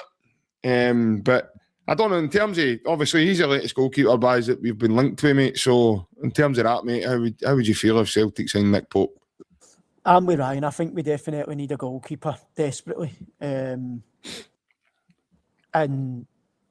I like Sinisal. I think he's done very well since he's come in, but I would probably say you're probably looking for a number one, to be honest. He's done a great job. He's not made any mistakes, so he'll hold the jersey till he makes a mistake. But I think the goalie coming in needs to be looked at as if he's going to be the number one goalie. And that's not me saying Sinisal comes out. I think Sinisal stays in. He deserves it. But like Ryan said, I think talking about squad players, they've got to be good enough to play at the end of the day because they're going to be called upon at some point. So if Nick Pope comes in as well, by the way, he goes straight in. I think, in my eyes anyway, I think if a goalie his calibre, played loads of Premier League games, been involved in England camps, I think if he comes in, he's not coming in to sit on the bench. I think he comes in to be number one. So I think it'd be an amazing signing. Shirt sales would go through the roof. They'd make fortunes through the shirt sales alone. But no, I think if Nick Pope comes in, he starts for me. He then becomes the new number one. And it's harsh because Sinisal has done well. But at the end of the day, you're here to win football games and titles. So your best players have got to play. And I would be delighted if we got a goalie of his calibre, because I think he's a top goalie. He's proved it in the Premier League, one of the best leagues in the world. So I think if we can get him and he wants to come, it's a no-brainer, and I think he goes in and starts straight away. I just think it'd be interesting, Ryan, if we saw, you know, he saved a penalty in the cup final and the headline in the paper the next day was the Pope gives Celtic a cup or something, or, you know, something along the lines. I just think for the banter alone, mate, I think that's well worth it. It'd be brilliant banter, mate. I think the not another penny would be, no, I don't think it would be if people will get the Pope. So, but no, I do agree with Baz as well. Obviously, if that was a goalie that we were going for, then like Baz says, he's played Premier League games, he's experienced. I think he's only 34. Ideally, you want a younger goalie to maybe last year, but young goalies now, I say goalies, young goalies now are young at 34. Look at Casper and look at Craig Gordon and Fraser Forster as well. I think he's still at Spurs. Fraser for Brentford. He's so there's, I think I'm agreeing with Baz. Was another example. I don't think Nick Pope would be coming here for £10,000 a week either. He'd be coming here on good wages, probably expecting to play. He's not leaving Newcastle. Again, it's Celtic and Newcastle. I know we're a massive club as well, but I don't think he'd be leaving the Premier League to sit and sit. Obviously, he's got to prove it, as Baz says. Sinisterra might get the first few games and Nick Pope might be showing stuff in training, but he's not really going to leave Newcastle. He's played a lot last year to come and sit in Scotland and sit on the bench and no player. He's rather go to maybe Burnley or go to Ipswich or go to the Tap End Championship. So if Nick Pope's coming, I'm agreeing with Baz, right? I think he might miss it the first game or two, and then I think he'd be in. But again, it's all if much and babies, I suppose, isn't it? Yeah, another link, Baz, obviously has been a lot of WhatsApp rumours going about, mate, and one of them is that Greg Taylor's back in Glasgow and could be sealing a move back to Celtic as KT's cover, mate. What's your thoughts on that one? My thoughts instantly are you'll be really, really happy with that, won't you? I text Ryan, I says I'm picking him up at the airport. I got his number off Big Charlie Mulgrew, so I'm going to. He was on Charlie's golf channel recently, so I'll be getting him for the airport. Greg Taylor's pyjamas, didn't he? Didn't he? I've got Greg Taylor. I've got 3 different colours in her. One's green, one's white, one's gold. He won't go to sleep tonight, man. He'll be on all sorts of internet websites looking to see if anything's true. I was on Sky Scanner earlier, seeing the flights were coming in. Checking his flights. I'm checking the flights to make sure he's coming. No, I think I've got the Oxford t-shirt looked out and everything again. Listen, he was brilliant for Celtic when KT wasn't there. I thought he was brilliant. He thrived under Ange and Brendan, obviously, done really well. I would be more than happy if he came in as a deputy to Kieran Tierney. You know what you're getting. He knows what the club's all about. He knows what it takes to win titles and trophies in Scotland. So if he's willing to come in and play second fiddle, because at the minute, KT's the number one, no matter who comes in at left back at the minute. He's started the season a house on fire. And I think I was listening to the Charlie Mulgrew podcast with Greg Taylor when they played the round of golf. And I think he knows that KT's number one choice. And I think whoever comes in as that left back should know that they're going to play an understudy to KT. So if they're happy to come in and play a few games here and there when KT's tired or touch wood, just been brought out to rest, then I'm all for Greg Taylor. I think it took me a long time to get used to him and take to him, but I think Ryan as well was in the same boat as me, but I think the last couple of years there was some top performances for Greg Taylor, and I thought when he left Celtic, he finished his Celtic career being a very, very good left back, and obviously inverting into that midfield position, it suited him down to a T. So I think it's another, if it does happen, great bit of business. Yeah, Ryan, I offered him a coxie the night we beat Leipzig at Celtic Park, man, for his press on when we get the second goal. It was unbelievable that night. I thought he was deadly. And I know you are taking the piss a wee bit. I did love Greg Taylor. I thought Greg Taylor was remarkable, not just for the fact that, you know, he's a good footballer. He's a good technician. He's a different type for KT as well. He's not as hard in a challenge as KT, and he's not really, you know, the way the kind of way KT's built. But he's different. He brings a difference as well. As Baz talks about there, Ryan, you know, Celtic they're going to play a lot of games this season, mate. So he is going to be asked to come in and play eventually. The way Sirachi did, you know, Sirachi did get a chance as well. But he knows what the club's about as well, Ryan. He was a winner. He's a big character. And yeah, for me, mate, I think if there's an opportunity to bring Greg Taylor back to the football club, honestly, I'll be at the airport waiting on him, mate. I'm actually on Skyscanner now, making sure is it tonight, is it no, is it? I was on it last night as well, just checking to see is that flight coming in or no. But honestly, mate, for me, I think it's an absolute no-brainer.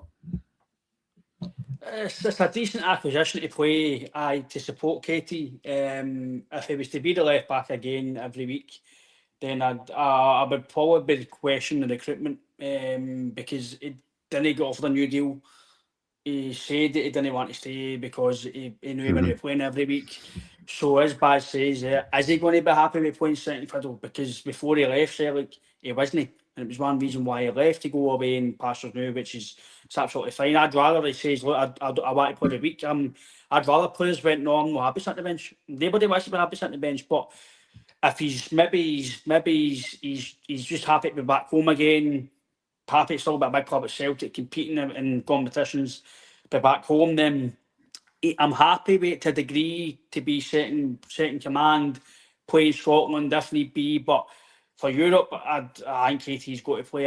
For me, Greg Taylor's weakness is that I think he did get targeted a lot in every game he played, and I don't think that's my opinion. I think that's evidence. He's probably got all the data, and every time people played against him, it was always that side. And even next to Liam Scales, who I'm not his biggest fan either, but when KT's next to Scales or Trusty, doesn't happen. You see it at the weekend, Martin didn't even touch the left-hand side. So that's the only criticism I've got of Greg Taylor. I don't know if it's his height, is it his strength, I don't know what it is, team's target. I can't tell you. There's just the target there. So maybe that might change. Maybe Greg Taylor's game's changed since he's left here. I don't know. I've not seen him playing with Palk, so I generally can't tell you.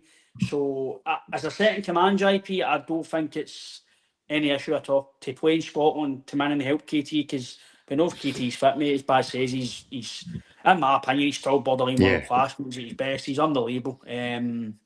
So I would take him, mate, as in am I overjoyed about it? I'm going to say so, no, but I would take him as a second command, mate. Like Baz says as well, yourself, he knows the club.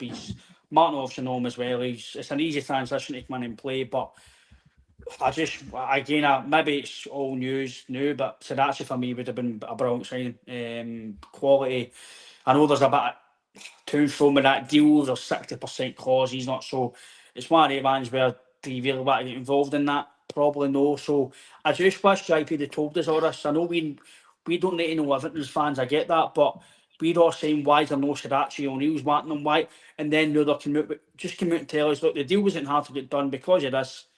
I'm going to go right. I understand that, by the way, fair play. You don't need to get involved in that.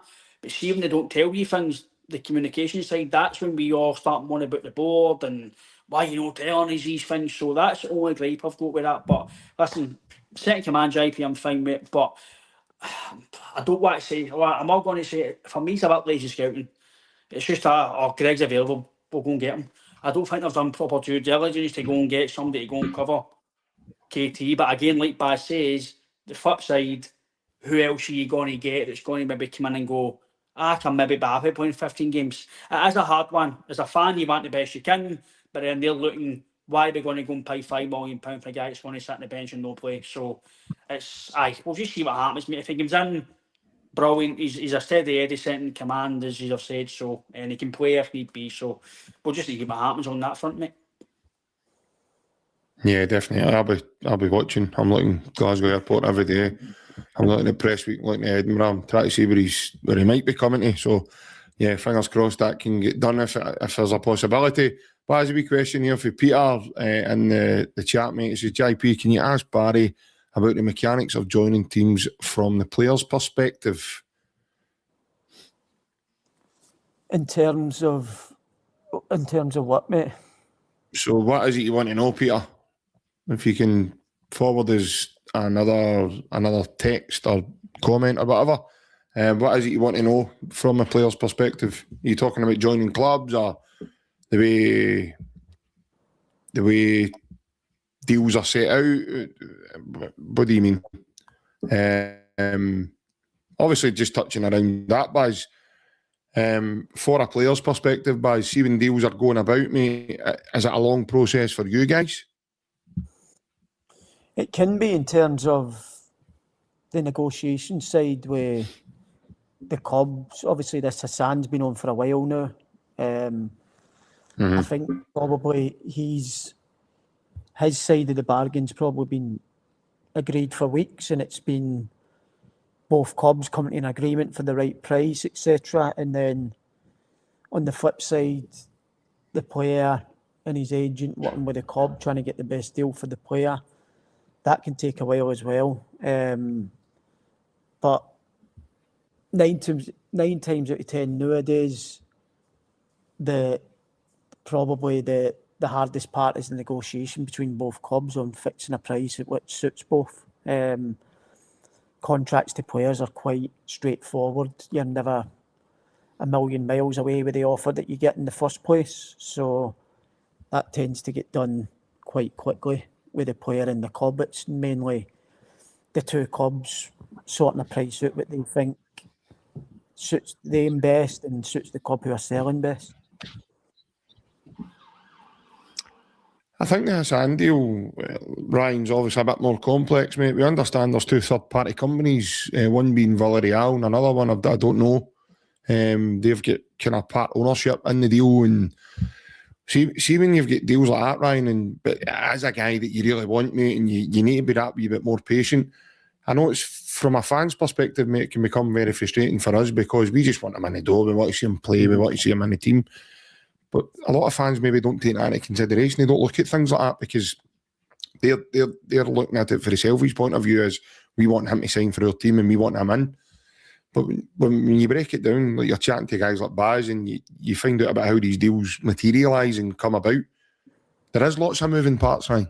And sometimes it can take weeks on end to get these deals done because we understand as well, mate, there was it 16 guys in the room with Alessandro Bernabei to sign off a contract and make deals happen.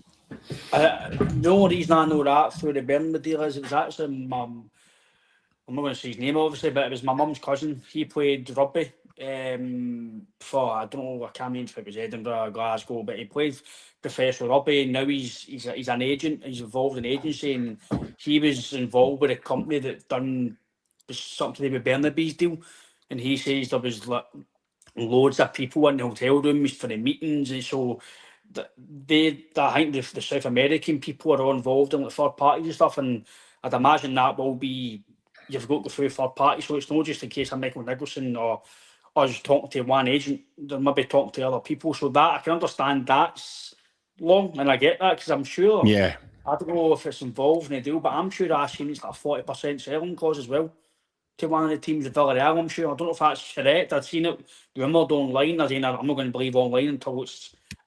We'll probably see the full details of the deal, but I don't know if there's a sell. I'd imagine there'll be a selling clause if there's... But you might know more than me, but if there's third-party people involved, mate, I'd imagine this won't be... If Celtic's selling for 40 million, Celtic only going to get the full price if there's third-party people involved. Well, that's what's happened with the Chermiti deal the other day, wasn't it? Galatasaray bid 22 million, but Everton have got a massive sell on. Oh, have they? Right. So Rangers obviously rejected it because they weren't obviously getting the full 22 million. Oh, is that the reason why they've said not it? Because they're not getting the... A large part of that was going to Everton. So in hindsight, Rangers signed them for 8 million. Everton are probably getting 10 of that 22 million. So then Rangers are only getting a profit of 4 million. Right. In terms of selling them. So I think that's why they turned the bid down, because a large part of that 22 million was going to Everton because they've got a big sell on. So that's when it gets complicated, but that's the way football's going now. Teams aren't selling players without having a sell-on fee at the other end of it. Is that not the MLS as well, Baz? You're actually owned to the league, isn't you? Aye. Aye. That's mental. Unless you're Francisco Sandaza and you've been offered all sorts of different MLS Aye. candy floss bags and something else added onto the deal. I know and that. Oh, I couldn't believe that, man, when I heard that whole conversation taking place on YouTube that day, man. That was frightening, man. That guy kidding on he was an agent, and Sandaza just came out with all these figures and bonuses, and this is what I'm getting in that year, and that's what, and you're like, wow.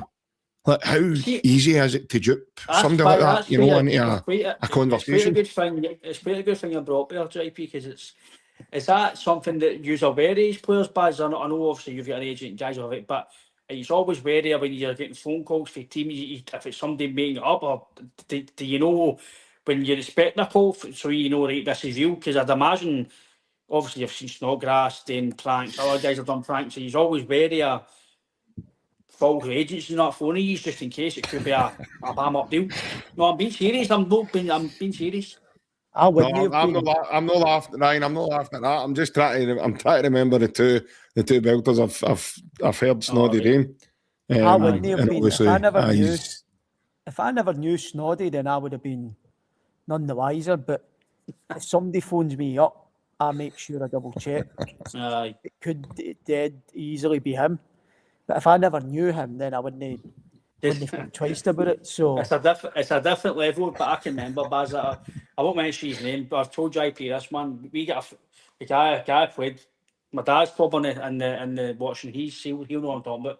Big guy played with us, chatting big guy, man, brilliant player. And he got a phone call one day. One of the boys bammed him up. He says, right, he was playing with a kid on. He was a manager going after, and he's like, right, big man, I want you to come to training. We like you. Want you to come and sign? We'll give you whatever it is a week. He's like, brilliant. That sounds good. Came to training on Monday, lads. This is my last training session. He's been brilliant. He's been amazing for me. But I'm going to the juniors or something that. And big Ryan's like, no, you're no, mate. It's me for. He's turned up big. He's going to go after it, man. Oh man, unbelievable. Honestly, that's the stuff that happens. You know what I mean? Oh, it's brilliant, man. It's rife now in football. It's mental, crazy. Oh man, unbelievable. It's frightening, man. It's frightening. Peter's sleeping. No. I've not seen his message. I don't know if he's fell asleep or something. He might have dozed off. But no, obviously, guys, I know we're coming to the end of the night now, mate. It doesn't feel as if we've been on for as long as we have. Obviously, moving forward with Celtic, mate, are you quite happy with what you're seeing from a fan's perspective, mate, in terms of the incomings? I know lots of people seem to get bogged down with the processes in it and the way that Celtic go about it. A lot of people criticise the speed in which Celtic sign players. I think we've touched on it tonight, though. For me, it doesn't really matter of the speed.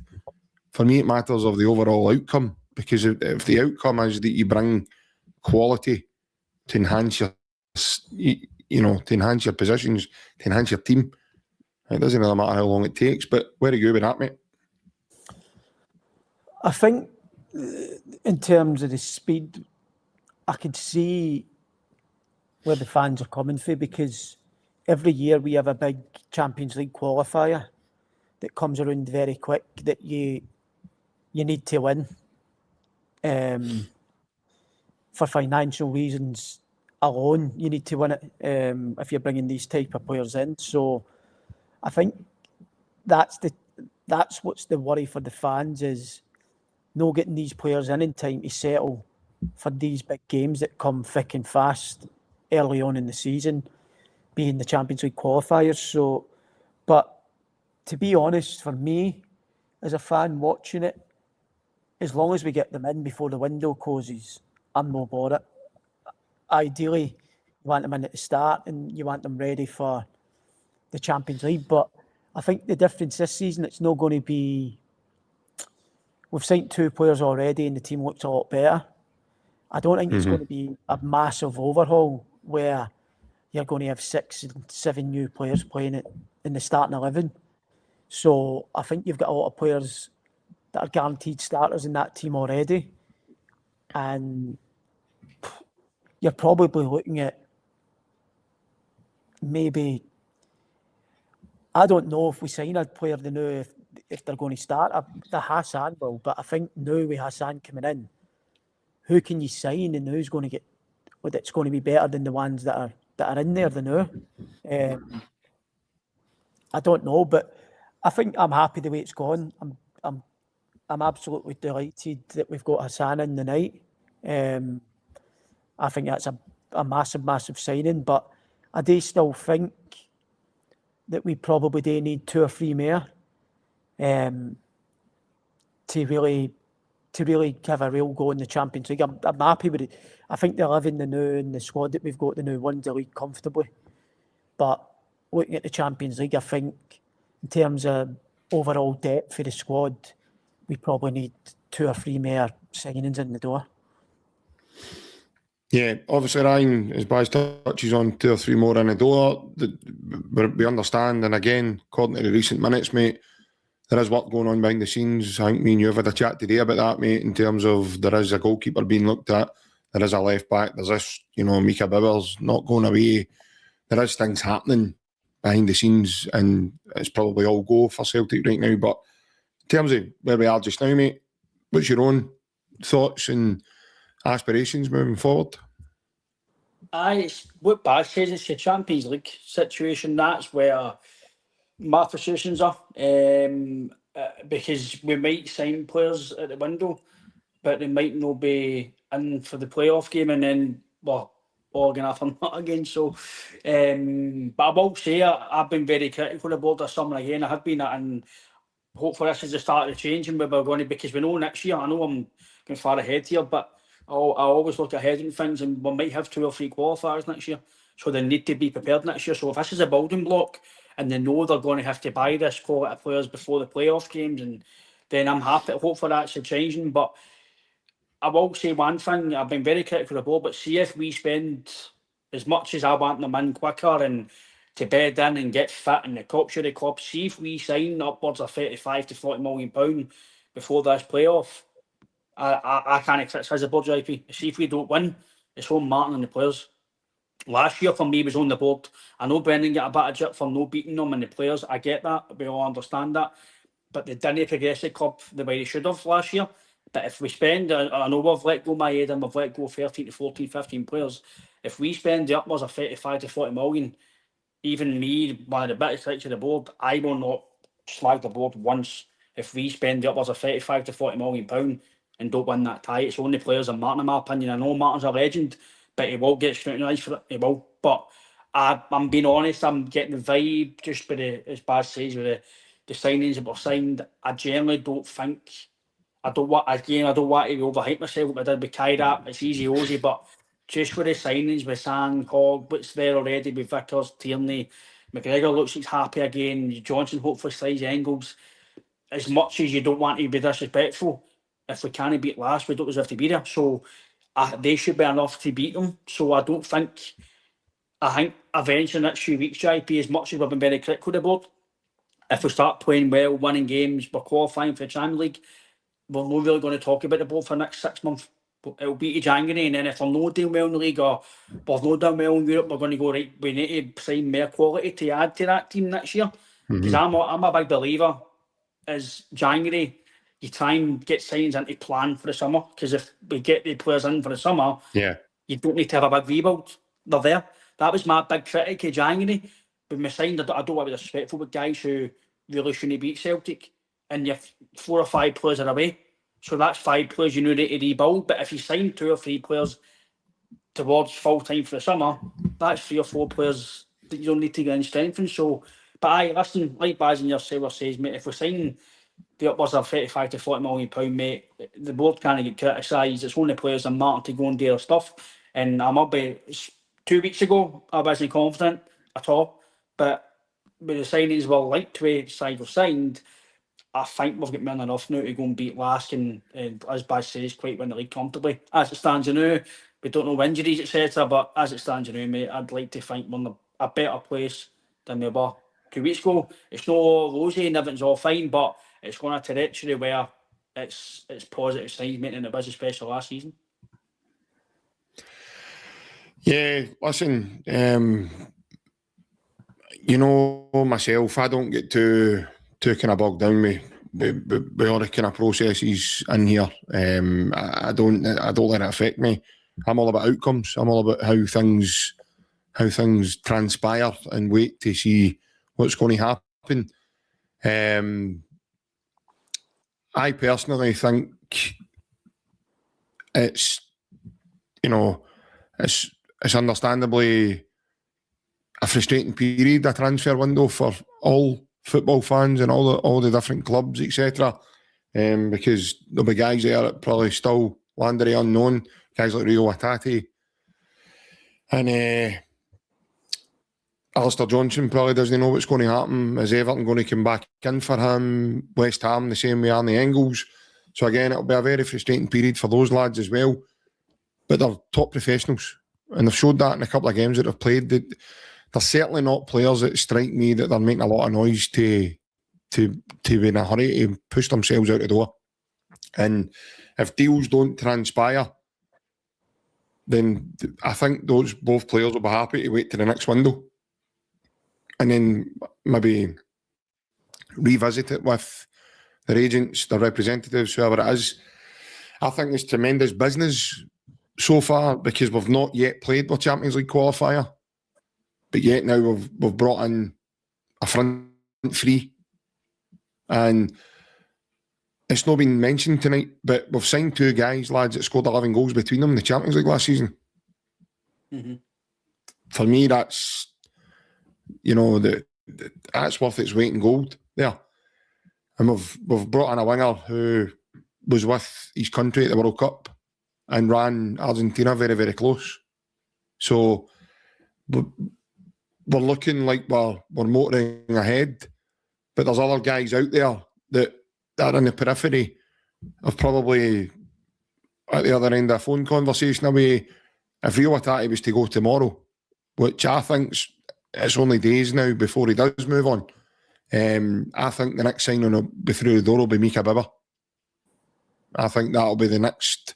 I think they're waiting on Hatati going before they bring him in. And I'm fine with that because you've also loaned out Paolo Bernardo, who last season wasn't contributing. He wasn't doing anything in the team.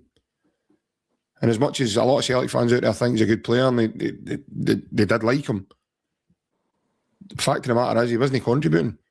But then you're looking at that and you're going to pay maybe upwards of between 5 and 7 million quid on this lad, Mika Bauer, to get him over the door because Paderborn are going to let him go for anything less. So I think they're waiting in order to do that, and I'm fine with that. I don't mind that at all.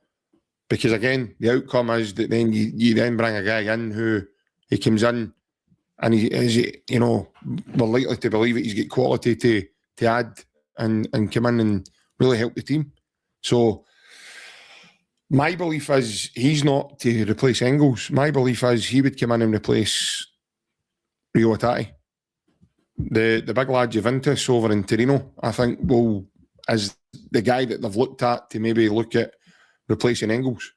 Now, Celtic might be backed into a corner because if another team comes in for Juventus, Celtic might need to go, well, do you know what? We might need to do this just now with a view to Arnie Engels leaving in January.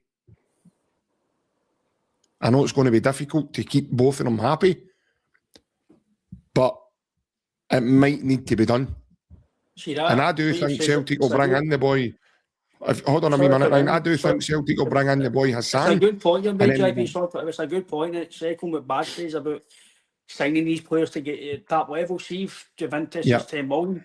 As much as we don't want to pay over the top and get balled in because we've got money, see if they want 10 million and you think he's that good, like Baz says, it can win Engels when 2 years' time. So that's the sort of players, bite the bullet, go Michael, Dermot, let's just sorry for swearing, but let's just fucking pay it.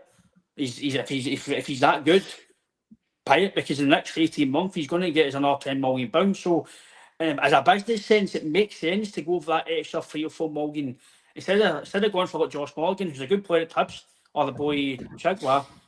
Instead of spending £3 or £4 million on the name, and they might not get you much, and they might not play every week. But if you go and get this boy for Trino, he's probably sure to play every week, play in Europe. Within 3 months, he's worth an extra £4 or £5 million. So that's the way you're right, mate. That's the way they should be working. 100%. Yeah, I think that's certainly the feeling I'm getting from Martin when I'm hearing Martin and Michael Nicholson are closely in charge of what's going on now. And they're working together with the transfers. Our good friend Anthony Joseph put something out about that a couple of days ago. So even Martin from his hospital bed was still on the phone speaking to Michael about this. And, you know, I get talked about with Sean and at the weekend there when Martin visited the team in the hotel before they've made their journey to the game. So, Baz, obviously, the final word I'll leave with you, mate. In terms of, like, I'm the same as you, mate. I'm all about the overall outcome and how things look once everything's all kind of the transfer window's closed and then how the team are shaping up. Because I believe I'm with you on the team right now. They will absolutely blutter this league. That's before adding to it. We've already added 2 belters, in my opinion, with the 2 lads in the forward area. Now that's an area that we had a problem in last season. I think for me this season, Baz, Celtic last season, mate, were in disarray. Total disarray. For me, the manager that wasn't properly bought in, he wasn't mentally there. He was kind of, there was a lot of discrepancies in there with Brendan last season. He was calling the team things like Honda Civics and slagging things off, and players probably weren't happy last season either at some of the remarks and comments that were being made. You could feel a right tension about the place. Maeda wasn't bought in at the beginning. Remember, obviously, he never get his move, so he then goes off it in terms of his form. The Kairat game comes around, they then don't negotiate that, they fall out of that. There was a lot of noise came out of Celtic last season, Baz. We're not like that now. Martin O'Neill's kept unity there by being there again. There's a real confidence in the air. Guys like Casper, we've seen the character of him. You know, McGregor, there was a wee video went out, he was telling, he kind of gave Casper and Trusty a wee bit into trouble. I was like, you two calm down, it's only 2 games, right? Calm down. It's all right, enjoying yourself at the end of the game, blah, blah, blah, but calm it. Right, we're only 2 games in here. Let's try and motor forward and see what we can do in the next 6-7 weeks. And then if we start building a gap, now we've already built a 5 points gap over our biggest rivals. So put pressure on them straight away. That result on Sunday heaped loads of pressure on them, in my opinion. So in terms of yourself, guys, I think this season, mate, it just feels different for the outside because there's not that disarray, there's not that chop and change, there's not that, you know, there was a cloud that followed Celtic in spells of last season, mate. The fans weren't all bought in, but, you know, listening to the fans singing on Sunday, they were remarkable.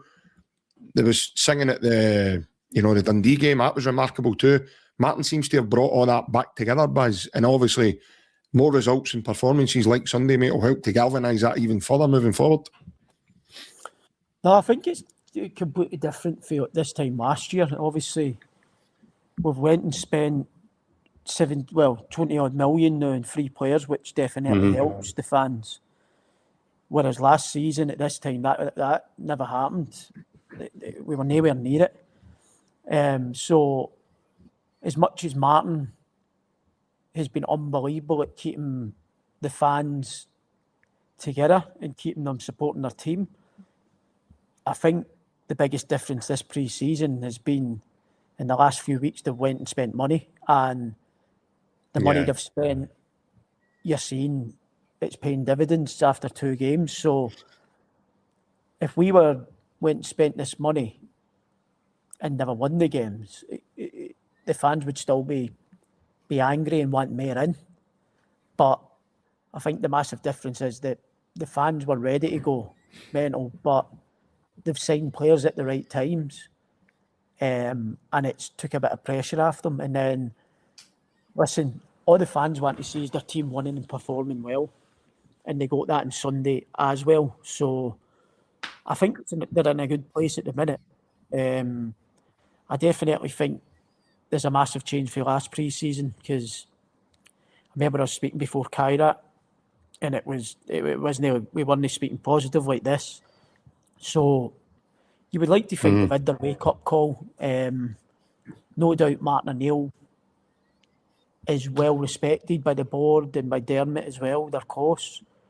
So that'll be playing a big part in these signings as well, because as much as they respected Brendan and Ange and people like that, Martin O'Neill. Like, he's a legend at Celtic Park. So whatever he says, I'm sure they're going to take his word on it and listen to him. Do you know what I mean? In terms of, if he's saying we need players in, the board know that the club needs players in. So I think that's what we're lucky with having Martin as the manager, that he's been there and done it for the club before, and they respect him. And if he's saying something, compared to any other manager, he is more likely to make it happen than any other manager. So if it was another manager, I think we would be in a different position at the minute in terms of, I don't think we'd be signing players at 11 and 7 and 8 millions. I think Martin's got the backing of the board because of who he is and what he's done previously.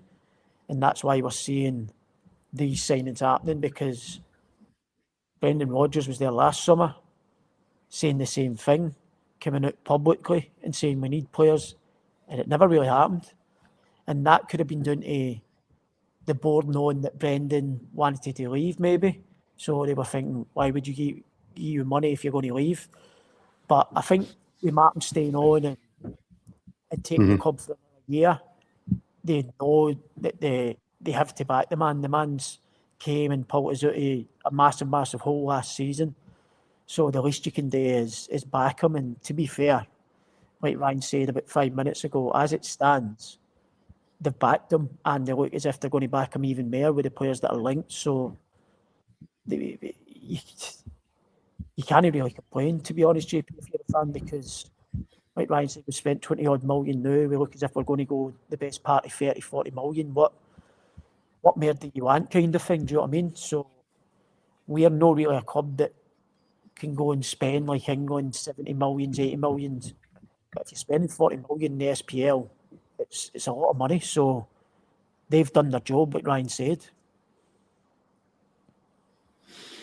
Yeah, definitely. Ryan, obviously, just to finish off, mate, just what Baz was saying there, mate, just I brushed down the wee man's car seat tonight just in case I'm on call in case I need to go and get Greg sometime soon, mate. So I'm maybe need to shoot off as soon as, mate. I know you've only got 5 minutes to prepare for your Tuesday show, mate. So just to summarise what Baz was saying there, but I'm looking forward to being on, as I said, I'm waiting on Tim Williamson giving me a phone to go and get the wee man.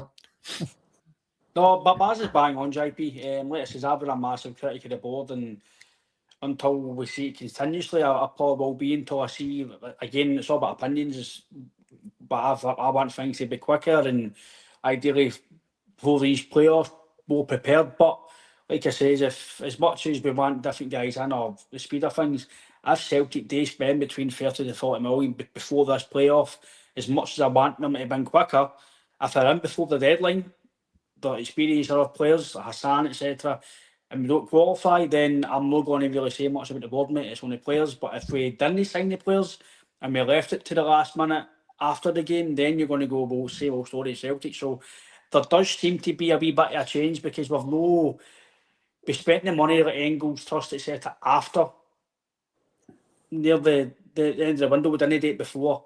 I don't think we had any qualifiers that year, but so there's a bit of leeway that season. Yeah. That's the first season we actually spent money. And like I keep saying, mate, no matter what you think of Trusty, Ida, Engels, etc., they won a double that season. They got to the knockout phase of the Champions League, nearly not by Munich. So that money was recouped. See the money we're going to spend now. See if we qualify for the Champions League, that money's back in the bank. So realistically, the board have not spent a penny because they've spent the money on the players and the players have done well to recoup that by qualifying. So in a business sense, it makes sense to go and spend the 30 to 40 million pound. You win in the Champions League, you break even, and then you're left with the money to go and spend again. So I'm not a business guy, but it makes very much business sense instead of spending £13 million last year. Or the balance sheet looks amazing, but on the park's not, because you can't attract players to play in Europa League. But as it stands in our JP, we're better equipped than we were last year. So let's hope the players can go and get the business done, because ideally, mate, I'd rather walk up my Tuesday or Wednesday to play Leipzig or Napoli's than going and watching the offence but Braga on a Thursday night. I don't really want to do that. I want to see the top team to Celtic Park, and hopefully we're going to do that, mate.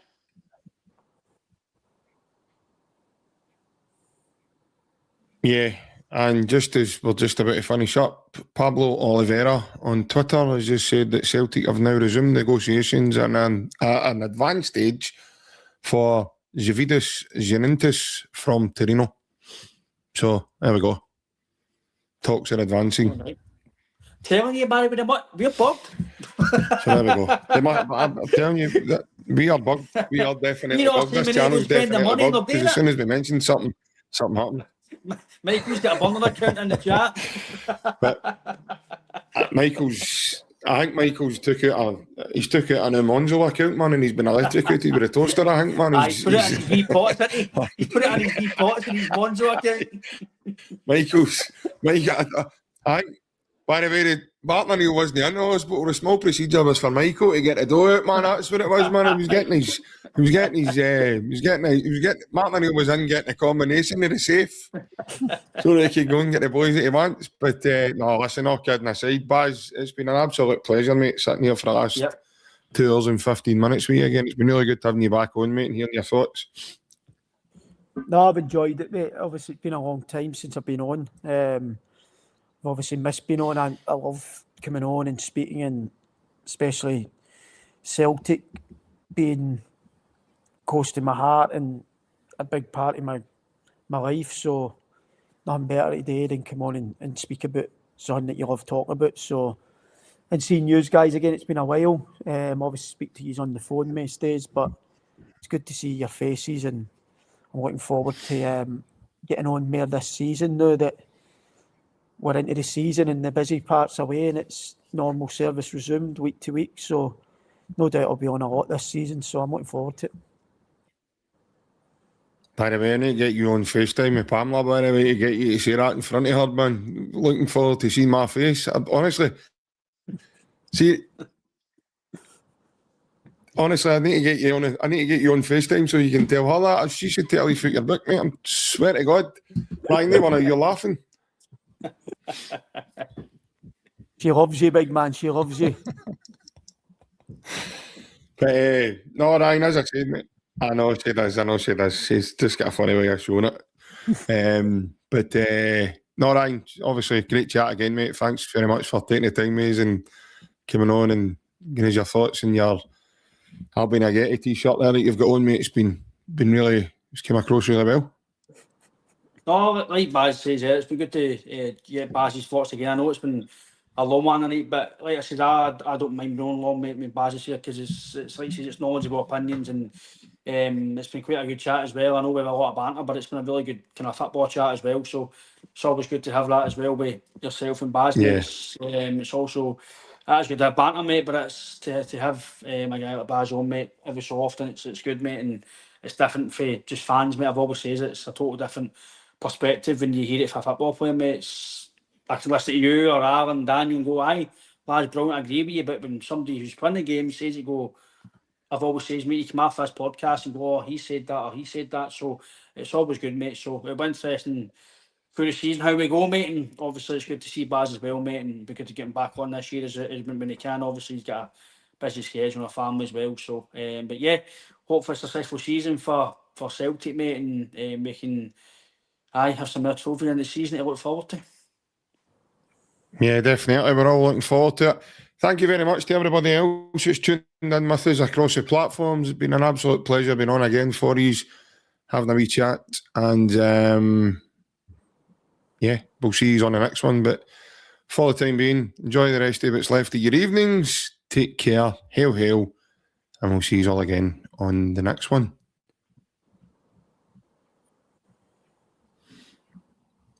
Bye-bye.